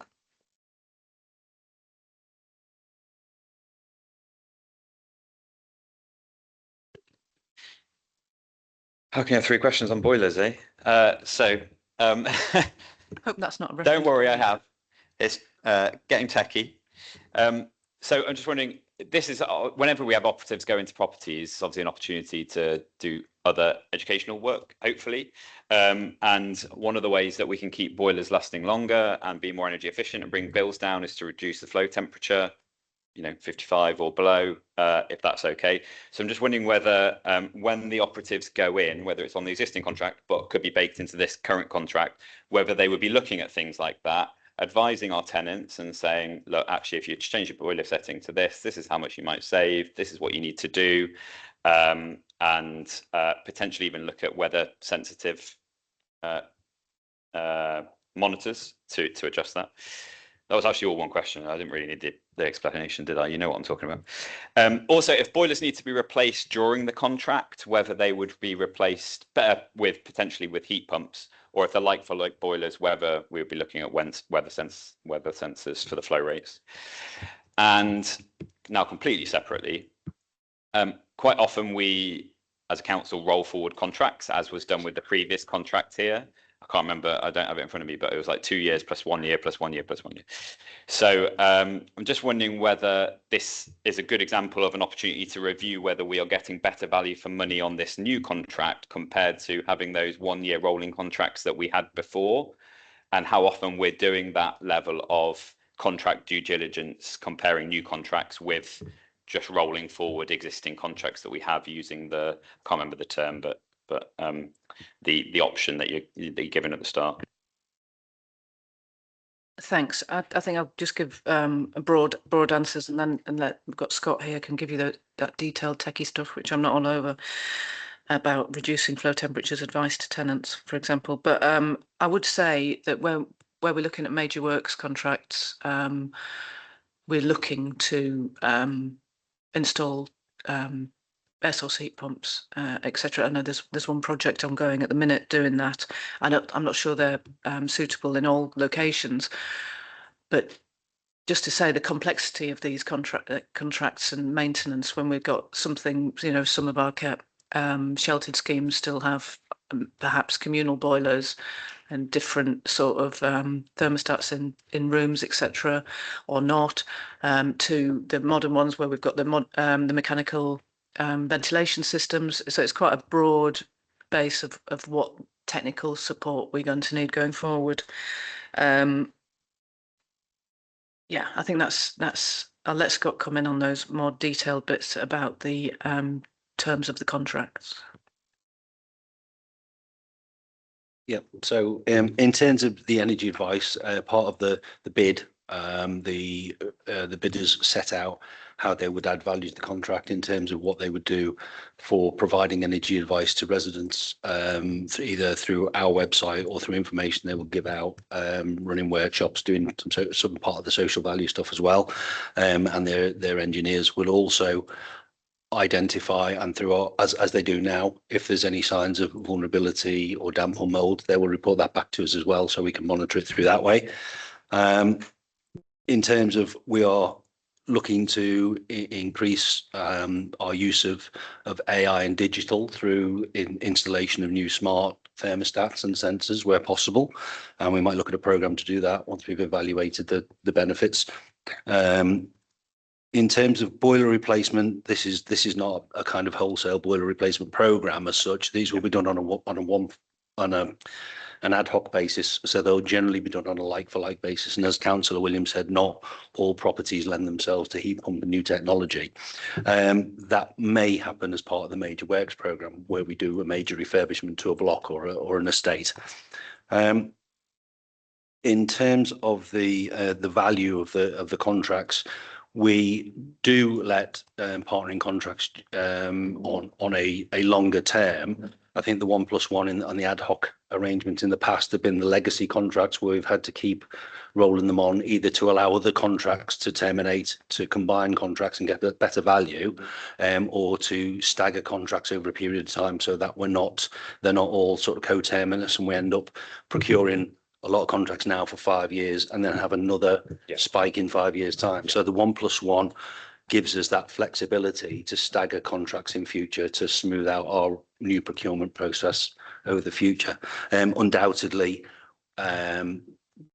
procuring term contracts over the longer period will give contractors more assurance that they're going to get their return on investment back from mobilisation, and therefore we generally do get better value in the prices. Yeah. Thanks. Thank you. So we will return to the resolutions after considering exempt information at item 31. Item 17, fund and acceptance from the Ministry of Housing, Communities and Local Government. Councillor Williams. This is very good news story.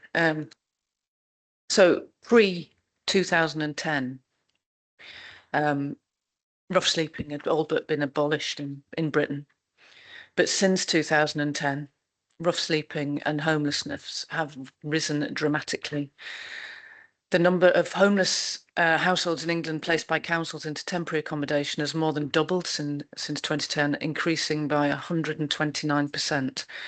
The number of people sleeping rough across England increased even more sharply. It is now at 164% higher than it was in 2010, which is an absolutely disgusting statistic. I think we'd all agree.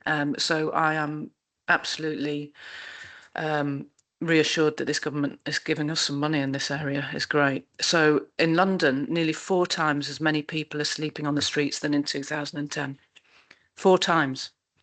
Austerity ripped away supporting people and other national measures that were so effective. And amid this, Haringey has built a first-rate street homelessness service. Rough sleeping is down in this borough by 46% since 2022.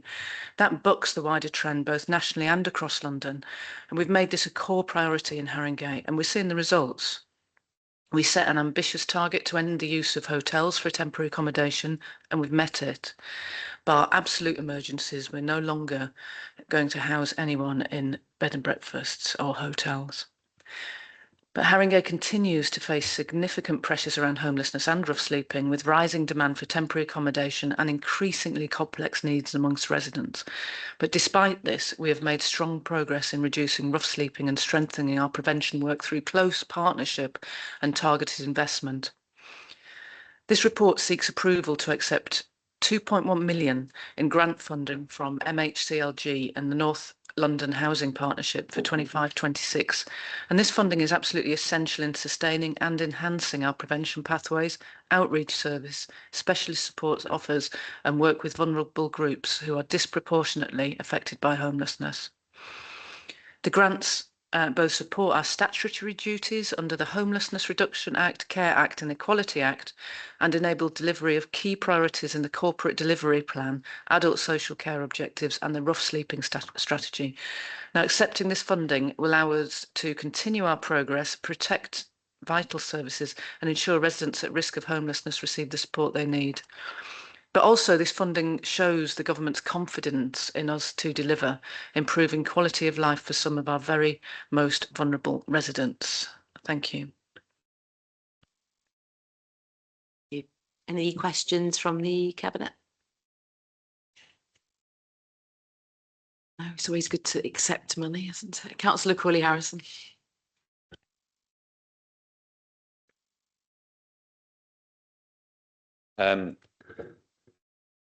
So I don't know how aware you are, I'm sure you are, but there's been a number of reports around the country over recent years of kind of supported or emergency housing providers charging high prices to councils and then leaving vulnerable people, including young people in inappropriate sort of situations. Just wondering whether we've had any experiences of that in Haringey at all, whether we've had to deal with it, and if it's a concern at all. And then Osborne Grove has been utilised, obviously, as a rough sleeping night shelter. I think under Meanwell use for a year now. So with the cabinet, the cabinet decision was last year, due to end this month.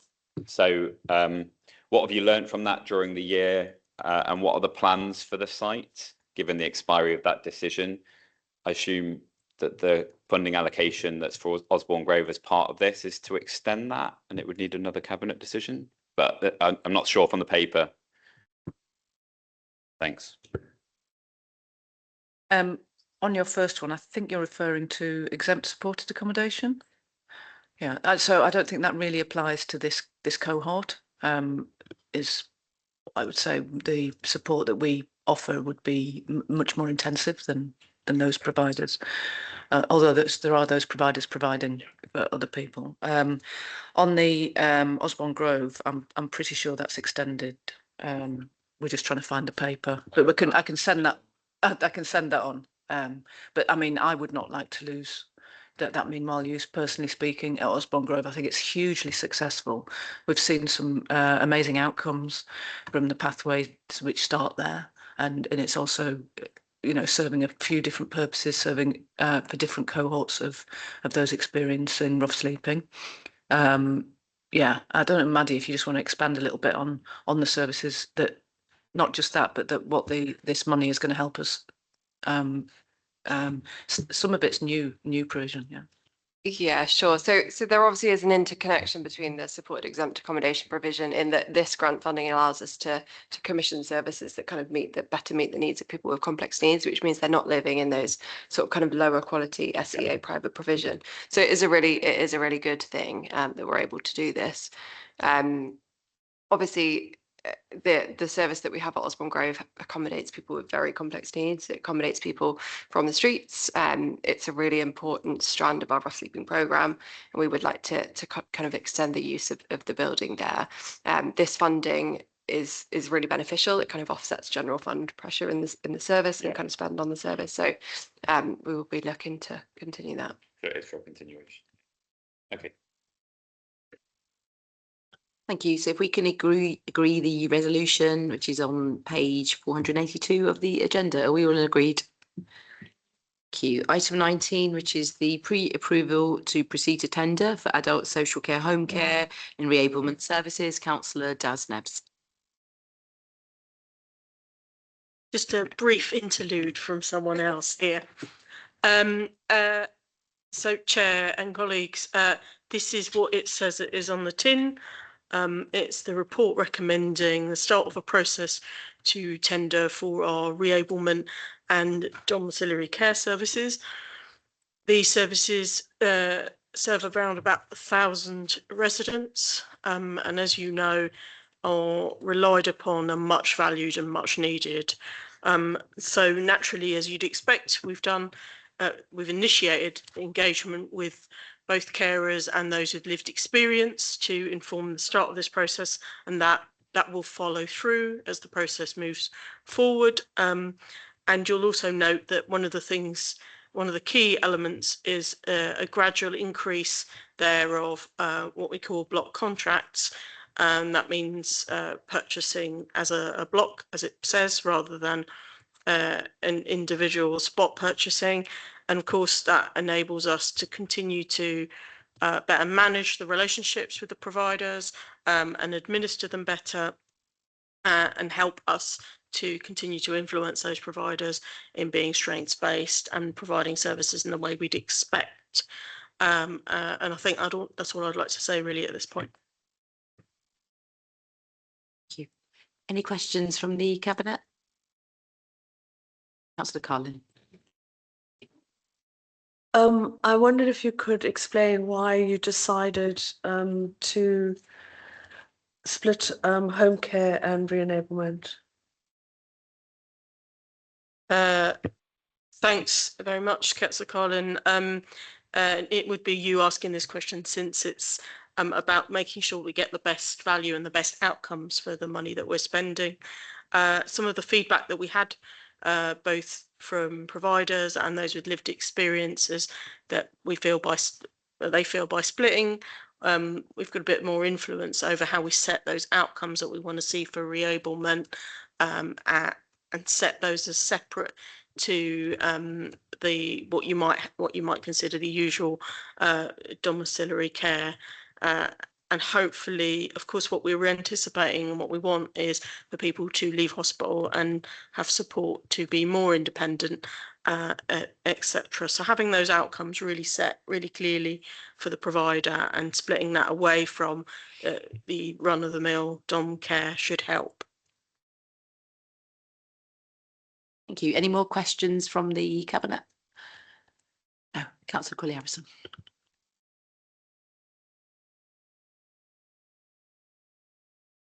Thanks. Yeah, just following on from that slightly, actually. So just wondering who will decide when a patient is ready to move on to reablement. Will the reablement worker have the autonomy to make that decision themselves without requiring then a further management approval that, you know, might actually delay things and create barriers?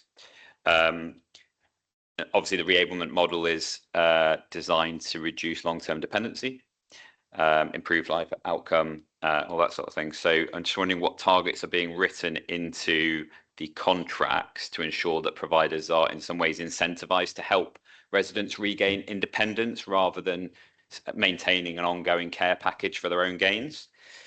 And also, kind of given the weaknesses identified by the auditors in our contract management, and actually this is something that I mentioned to Sarah a few weeks ago, kind of concerns about quality of care that's delivered at home sometimes. Sometimes it can, the feedback we get is that the only checks are someone has attended rather than the actual quality of care.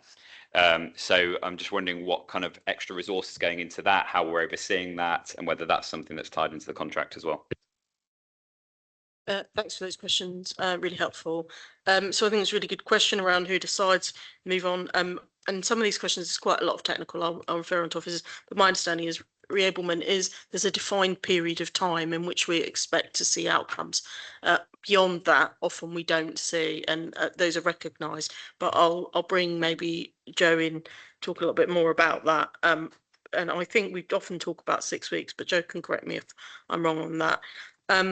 Targets for writing in. I think in a way your question really possibly expresses it better than I did around why we're splitting out dom care and reablement, because there's always a risk that you might thank you, there's always a risk that I mean, I would never like to say that that would be a temptation for a provider, but it could be that it just rolls on. But also I think having a really defined set of outcomes, and Joe, maybe you could talk a little bit about what they might look like from a technical point of view. You're quite right on quality of care, that it's really important, and actually my understanding is we have changed the way that we're changing the way we report and the way we record and report, so that we have a bit more precision about what actually takes place and what that looks like. Joe, and I know we've got Becky online as well. Joe, do you want to start, and then maybe you want to bring Becky in? Thank you, Councillor. So I think first on reablement, I think, as you say, it's a short-term piece, and should support people to be independent as early as possible when they, as you know, when they move out of hospital. And I think in terms of who makes the decision, well, it has to be the professional that's assessing, you know, where the resident is at as they, as ideally as they get better when they move out of hospital.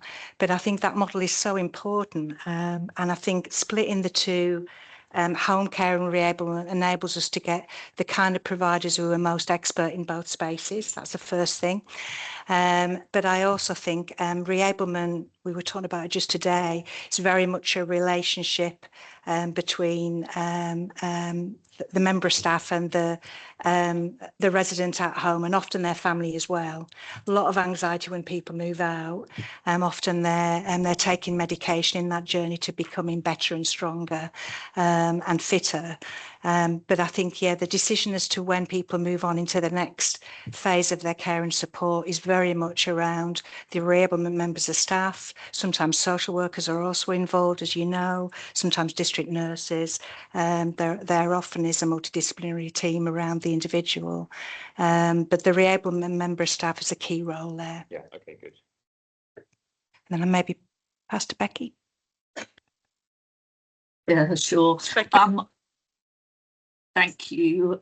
Just to add to some of what Joe has already said, we retain an in-house reablement service. So what the service will be very clear about the interface between the externally commissioned care and the role of our in-house reablement team in terms of goal setting and reviewing. But as Joe has outlined, it will, involve the staff who are seeing the people day to day and know them best.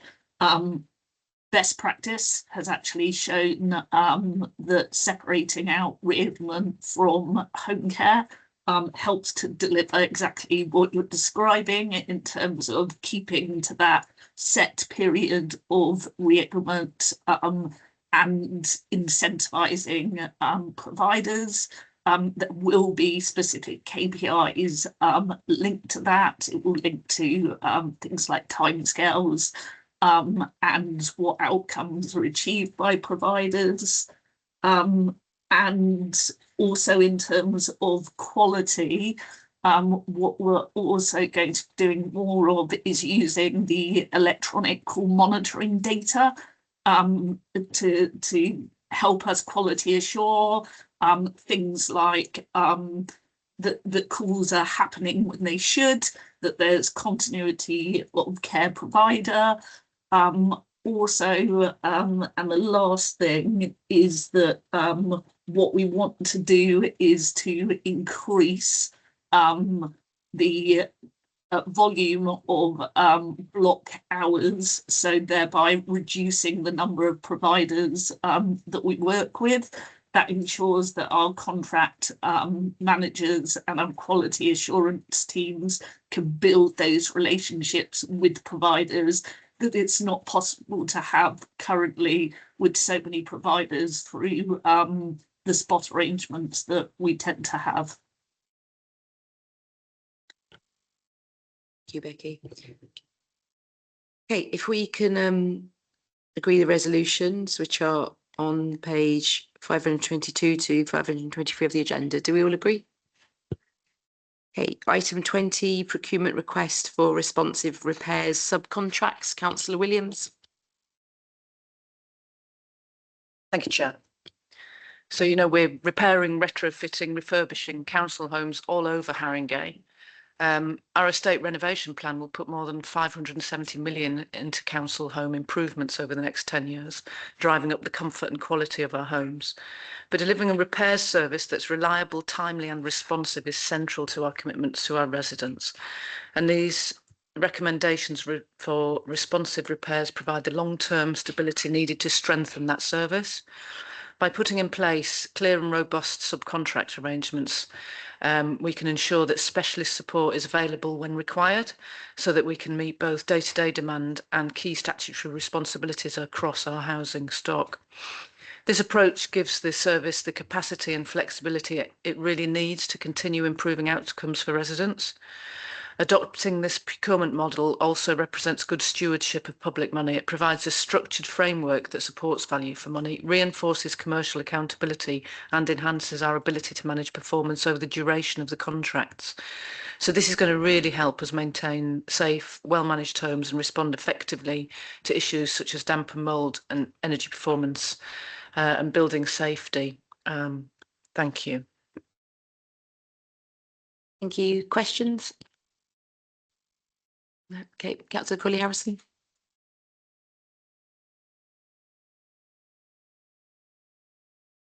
Thanks, Chair. Thanks, Councillor. So we've obviously discussed this quite a lot in Housing Improvement Board, haven't we? So repairs and all that. So just one of the issues I think at the moment is operative resource is an issue, but also the back office management of that, can quite often be an issue as well. For example, someone goes out and does a temporary fix, they close the job's done, and then we as councillors have to reopen the job and say, well, it was only temporary, the roof's leaking again, as I was probably emailing Scott about today, and it's an endless cycle, and that's not necessarily down to the operative resourcing, it's the management side. So I'm just wondering what we're doing to support more operatives on site in our back office roles.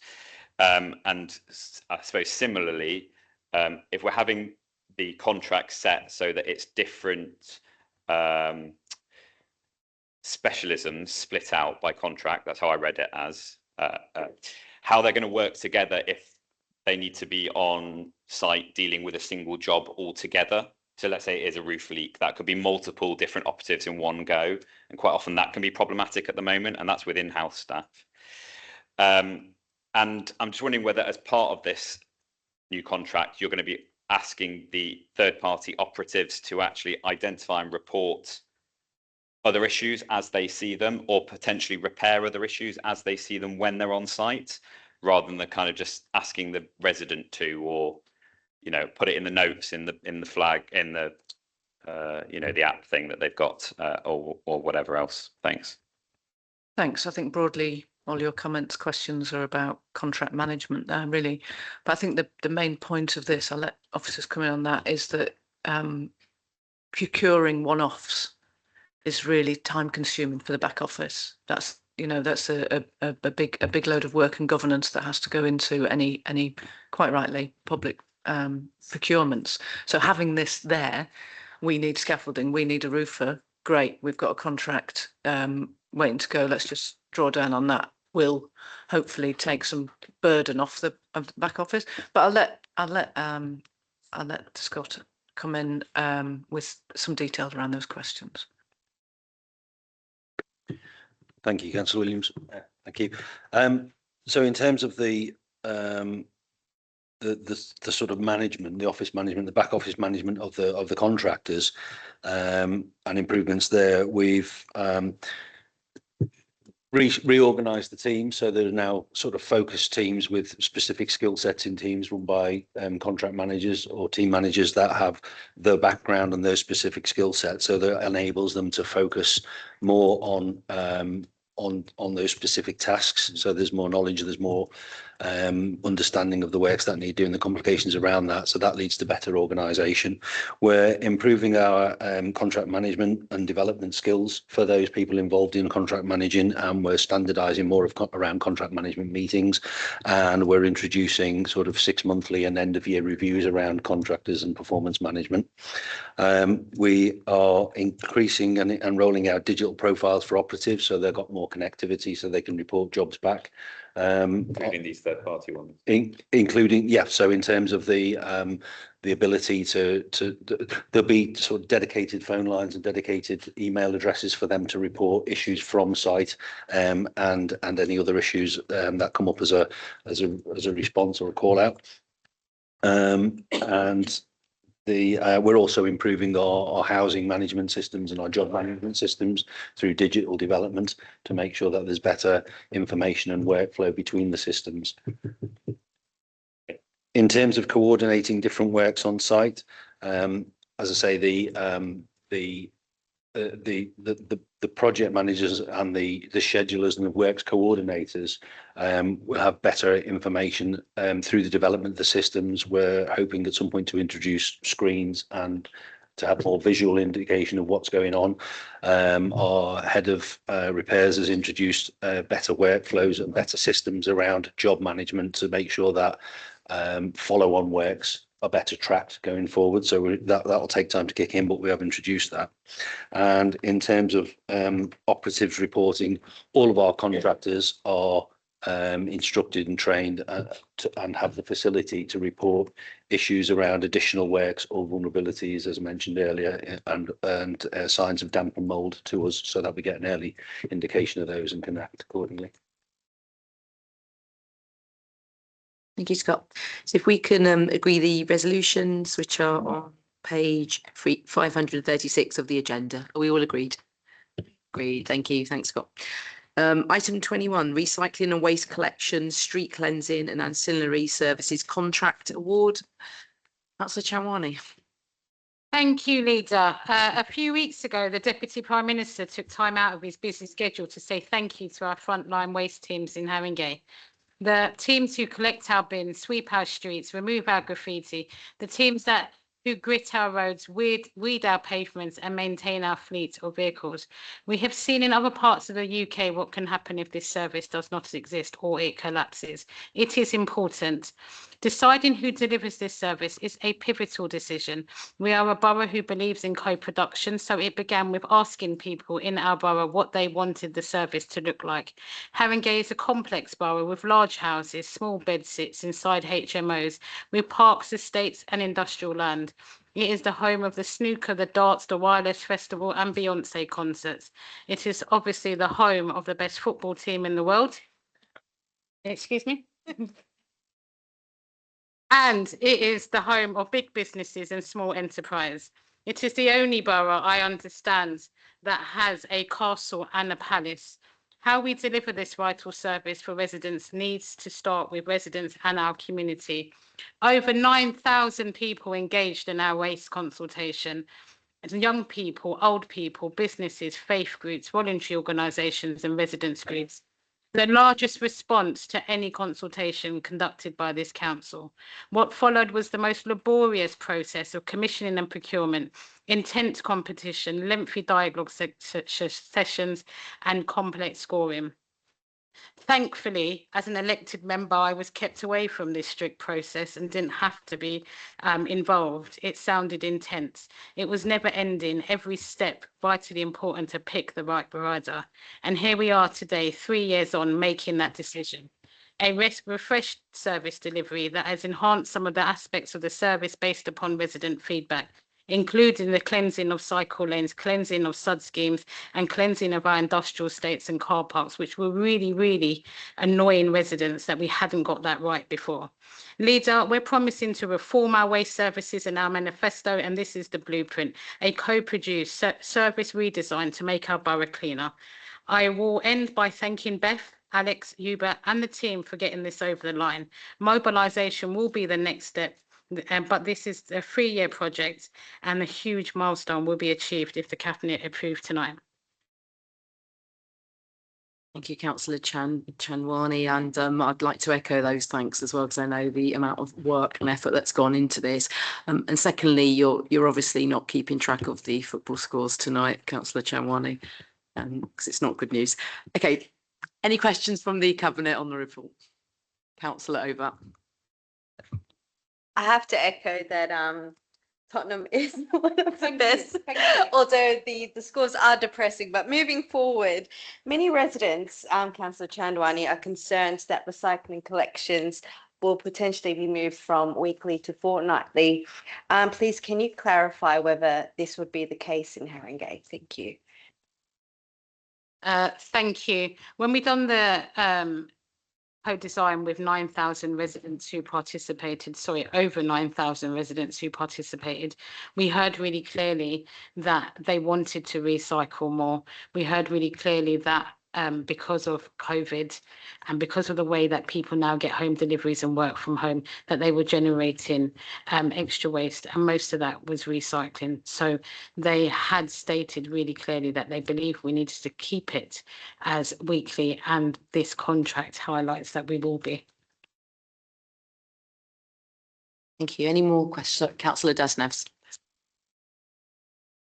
Councillor Chanwani, you'll know that a lot of disabled residents really value things like our assisted collection. So assuming that those things are staying, and actually wondered if you had any observations about whether or not there's anything more we could do to promote them. Thank you, Councillor Desneves. The assisted collections is probably something that a lot of people around here might not even know what that means. It means we pick up the bin from someone's garden and we return it into the exact place where we found it. So we don't block pathways. We're not expecting residents with mobility or disabilities to take the bin from their pathway and drag it, especially those in wheelchairs, especially those that are elderly.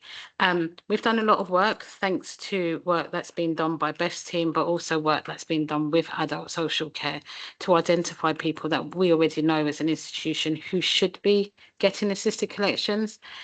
They are staying, they are part of this contract, but we need to do a lot more to identify those residents who are really struggling just to get their bin collected. Thank you, Councillor Ali. Thank you, Leader. Councillor Chandwani, obviously you'll be aware that I'm very interested in ensuring that any new waste contract properly ensures that our cycle lanes are properly cleared and cleaned and our SUDs are cleared and clean litter picked. Will that be the case on this new contract?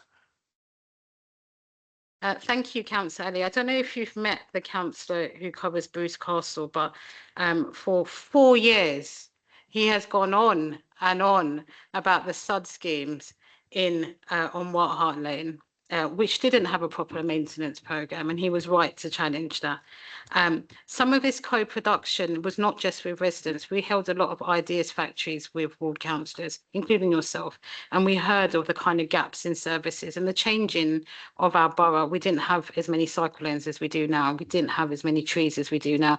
We didn't even know what a SOD scheme was when we first done the contract. We do now. So all of those things are now in the new contract because we've listened to residents and we've listened to councillors.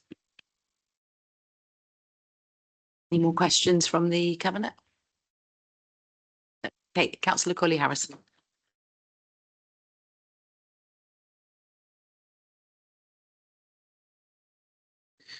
Thanks. So for anyone that's as into bins and waste as myself and Seema, we know that the sector has moved on significantly since the Veolia contract was signed. Lots of new technologies and ideas, innovations and all of that sort of thing. So I'm just wondering whether any kind of new modern methods have been baked into this contract. Underground vestibule collections on large estates, RFID, Paladin bins, anything that will help improve our streetscape. Also, whether you'll like this one, Beth, whether the contract will provide an alternative to the bagged waste collections in our town centres and whether we're going to trial anything new.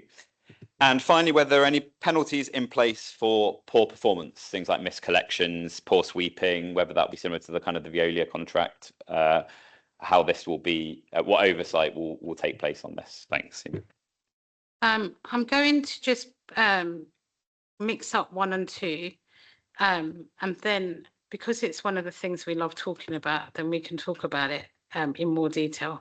I just want to be clear that this contract is about the collection and cleansing. So if we were to change, say, for example, we were going to build a new block of council flats, it is the decision of the house building team whether those bins will be underground, whether they'll be in kind of bin stores, etc. So this contract is not requesting whoever's won it to start looking at the infrastructure of how the bins are. They will collect them if they're underground, overground, and I don't want to sound like a womble, but you know where I'm going with this. So I just want to make sure that we're demarcating. Do you mind if I just make one point on that? Sorry, Chair, just one point on that is in the past, we have been told that certain new methods of waste collection were not possible because of our existing contract. So I just want to, as we're starting a new contract, that we are open to having those things available to us as developments come forwards rather than being restricted by what we're tied into. That's all. Okay, so if I can continue. So when we do our own home designs, then Beth and her team are involved in whether they have the capacity or the ability to pick those bins, and you can see them. So we couldn't have a fleet that had different kind of ways of picking up bins because we have such an anomaly, a kind of different way of different types of bins that we need different types of vehicles to pick them up. But they are involved in that design stage of our property. When it's private organisations or private companies that are developing, then which we don't have much of in this borough anymore. But when it's housing associations, etc., then it will come to planning, and Beth and her team will say, etc., whether it's possible or not. So I just want to be clear that what this contract is doing, it is telling us that we are going to, we're finding the service provider to collect the bins. They are not going to be involved in shaping the bins, but because we are the contractor, we will intervene either at planning stage or design stage to say, look, if you do that, you're going to have to find a way to collect the bins because it's not conducive to our system. And the flex and adaptability, you're right, there is technology that's changed. And I think what we saw through the kind of contract management system under Beth, especially in the last kind of 3 or 4 years, is we have got tighter. And so just to kind of blend that in with 3, yes, the kind of COTS and the service penalties, etc., are tighter. But they're also less ambiguous and vague. So there were sometimes you're looking at things and it was like, well, we have always kind of understood this to be like this. And Beth's like, no, I've read it like this, and therefore you've not achieved. So Beth, I don't know if there's anything else you want to add and sing the Wombles away as much as you like. Yeah, so in terms of IT, there's some exciting developments. We've got some bin weighing technology on some of the high-rise vehicles. So the communal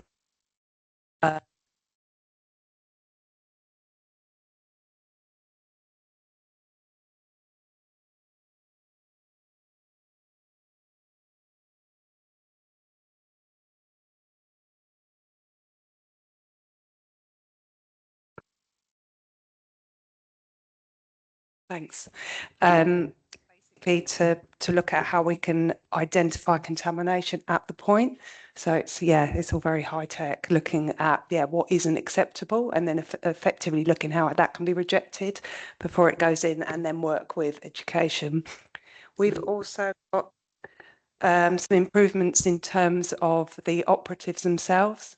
So currently they don't necessarily have mobile technology.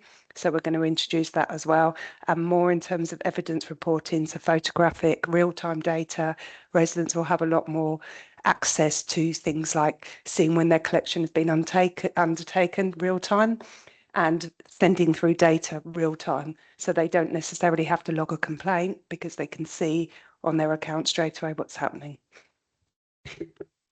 In terms of the flats above shops, I know we've had this.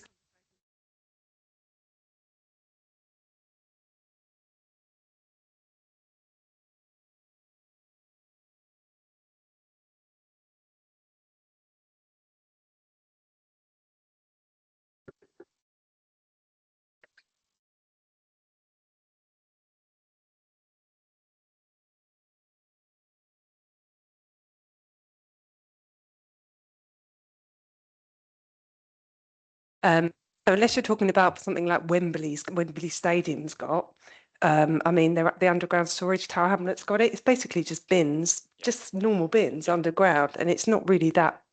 It's not necessarily the dream that you would be looking for.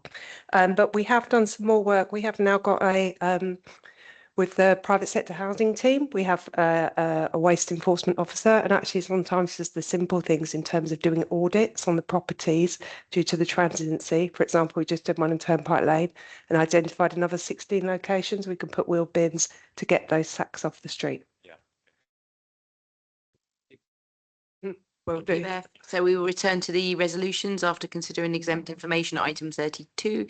Item 22, the Haringey Homelessness Strategy 26-27. Councillor Williams.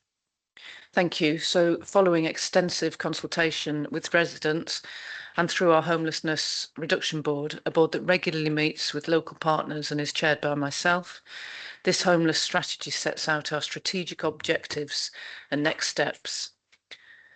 And these objectives are: prevent homelessness in Haringey through more effective partnerships, protect Haringey's population from the risk of homelessness, tackling the root causes of homelessness, provide specific support for people at a higher risk of homelessness, Improve the council's homelessness prevention services, preventing crisis and helping people stay in their homes.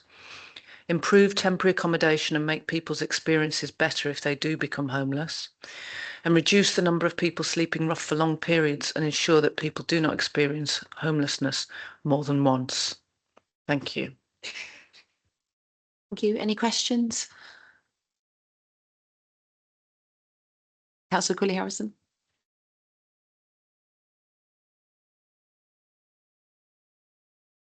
Thanks.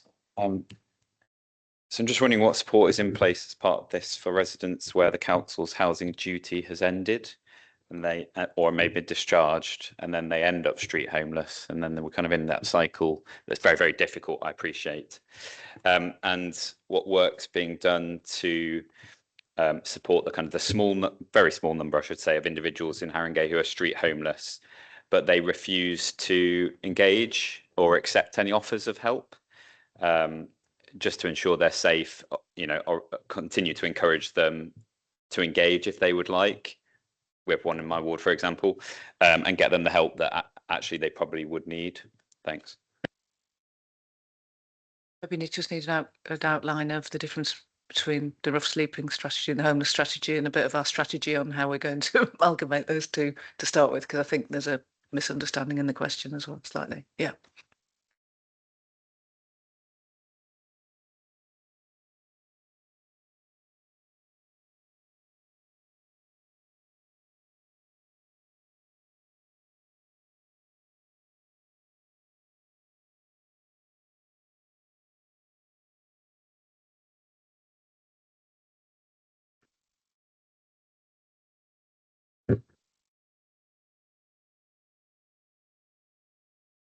So obviously we have services that are specifically designed to do this, that they will continue to exist, and we've kind of set that out as part of the strategy. So you'll be really aware of our Mulberry Junction service and the kind of Osborne Grove rough sleeping service.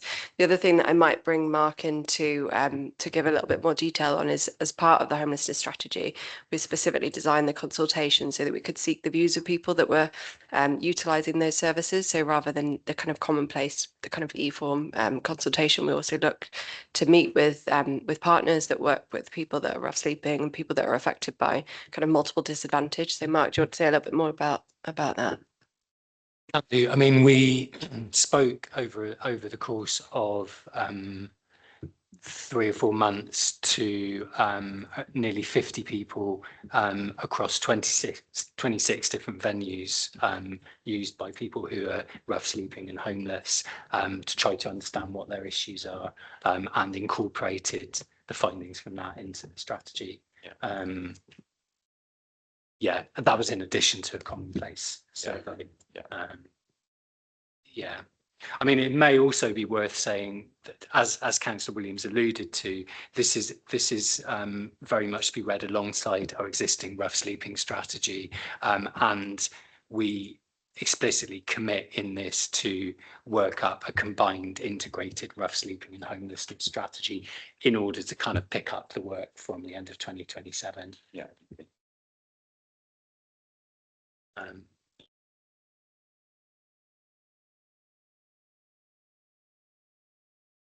Sorry, I thought because the light was on that you still. Okay, so if we can agree the resolutions which are on page 636 of the report. Agreed. Thank you. Thank you. Okay, item 23 under occupation policy. Councillor Williams. Thank you. So many of our council tenants raised their families in homes with several bedrooms, and their children have now left home, leaving them with homes that are too big to manage. And we know, of course, that many of our residents would now like to move to a smaller home. We want to do everything we can to help and support this. Voluntary downsizing can mean a more comfortable home closer to family and friends for those moving. For the wider community, downsizing means there are more family-sized council homes. We have thousands of local residents in the borough living in overcrowded homes in real need of an affordable home with multiple bedrooms. Downsizing can make a real contribution to help meet that need. Downsizing has to be voluntary move, of course, taken with proper support, guidance and guarantees. This policy sets out the conditions for how we support people to downsize. This policy sets out how we will do that through a more flexible, proactive and supportive approach to help people consider downsizing to a new home. So under this new policy, we will create a dedicated council officer post to guide downsizers through the whole journey, review moving allowances every year, increase the time window for moves to help people clear their current home, create a database of tenant needs and property features to help matching, guarantee succession rights at downsized property for children if they move with their parent, and collaborate with housing associations to support and encourage downsizing. Thank you. Any questions from the Cabinet? No. Okay, Councillor Colley-Harrison.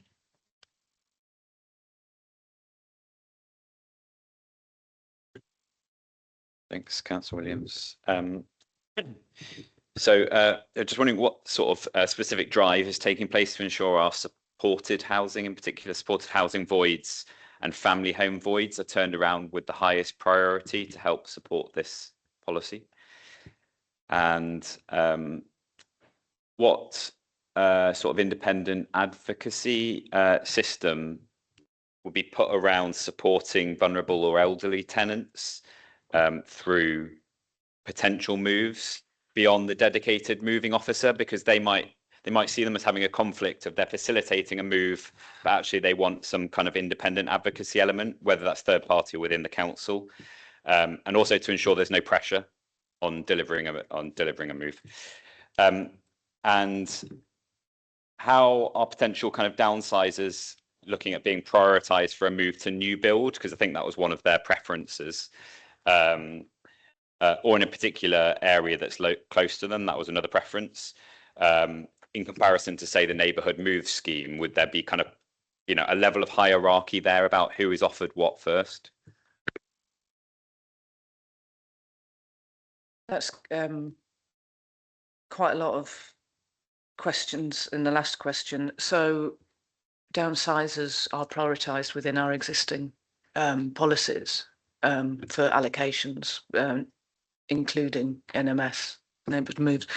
I would say we would, if individual, you're sort of implying that there would be coercion here. I don't think that's the case. We have a lot of people we know would like to move, but we also know that moving is a very stressful and difficult time for people. So to give that wraparound holistic support,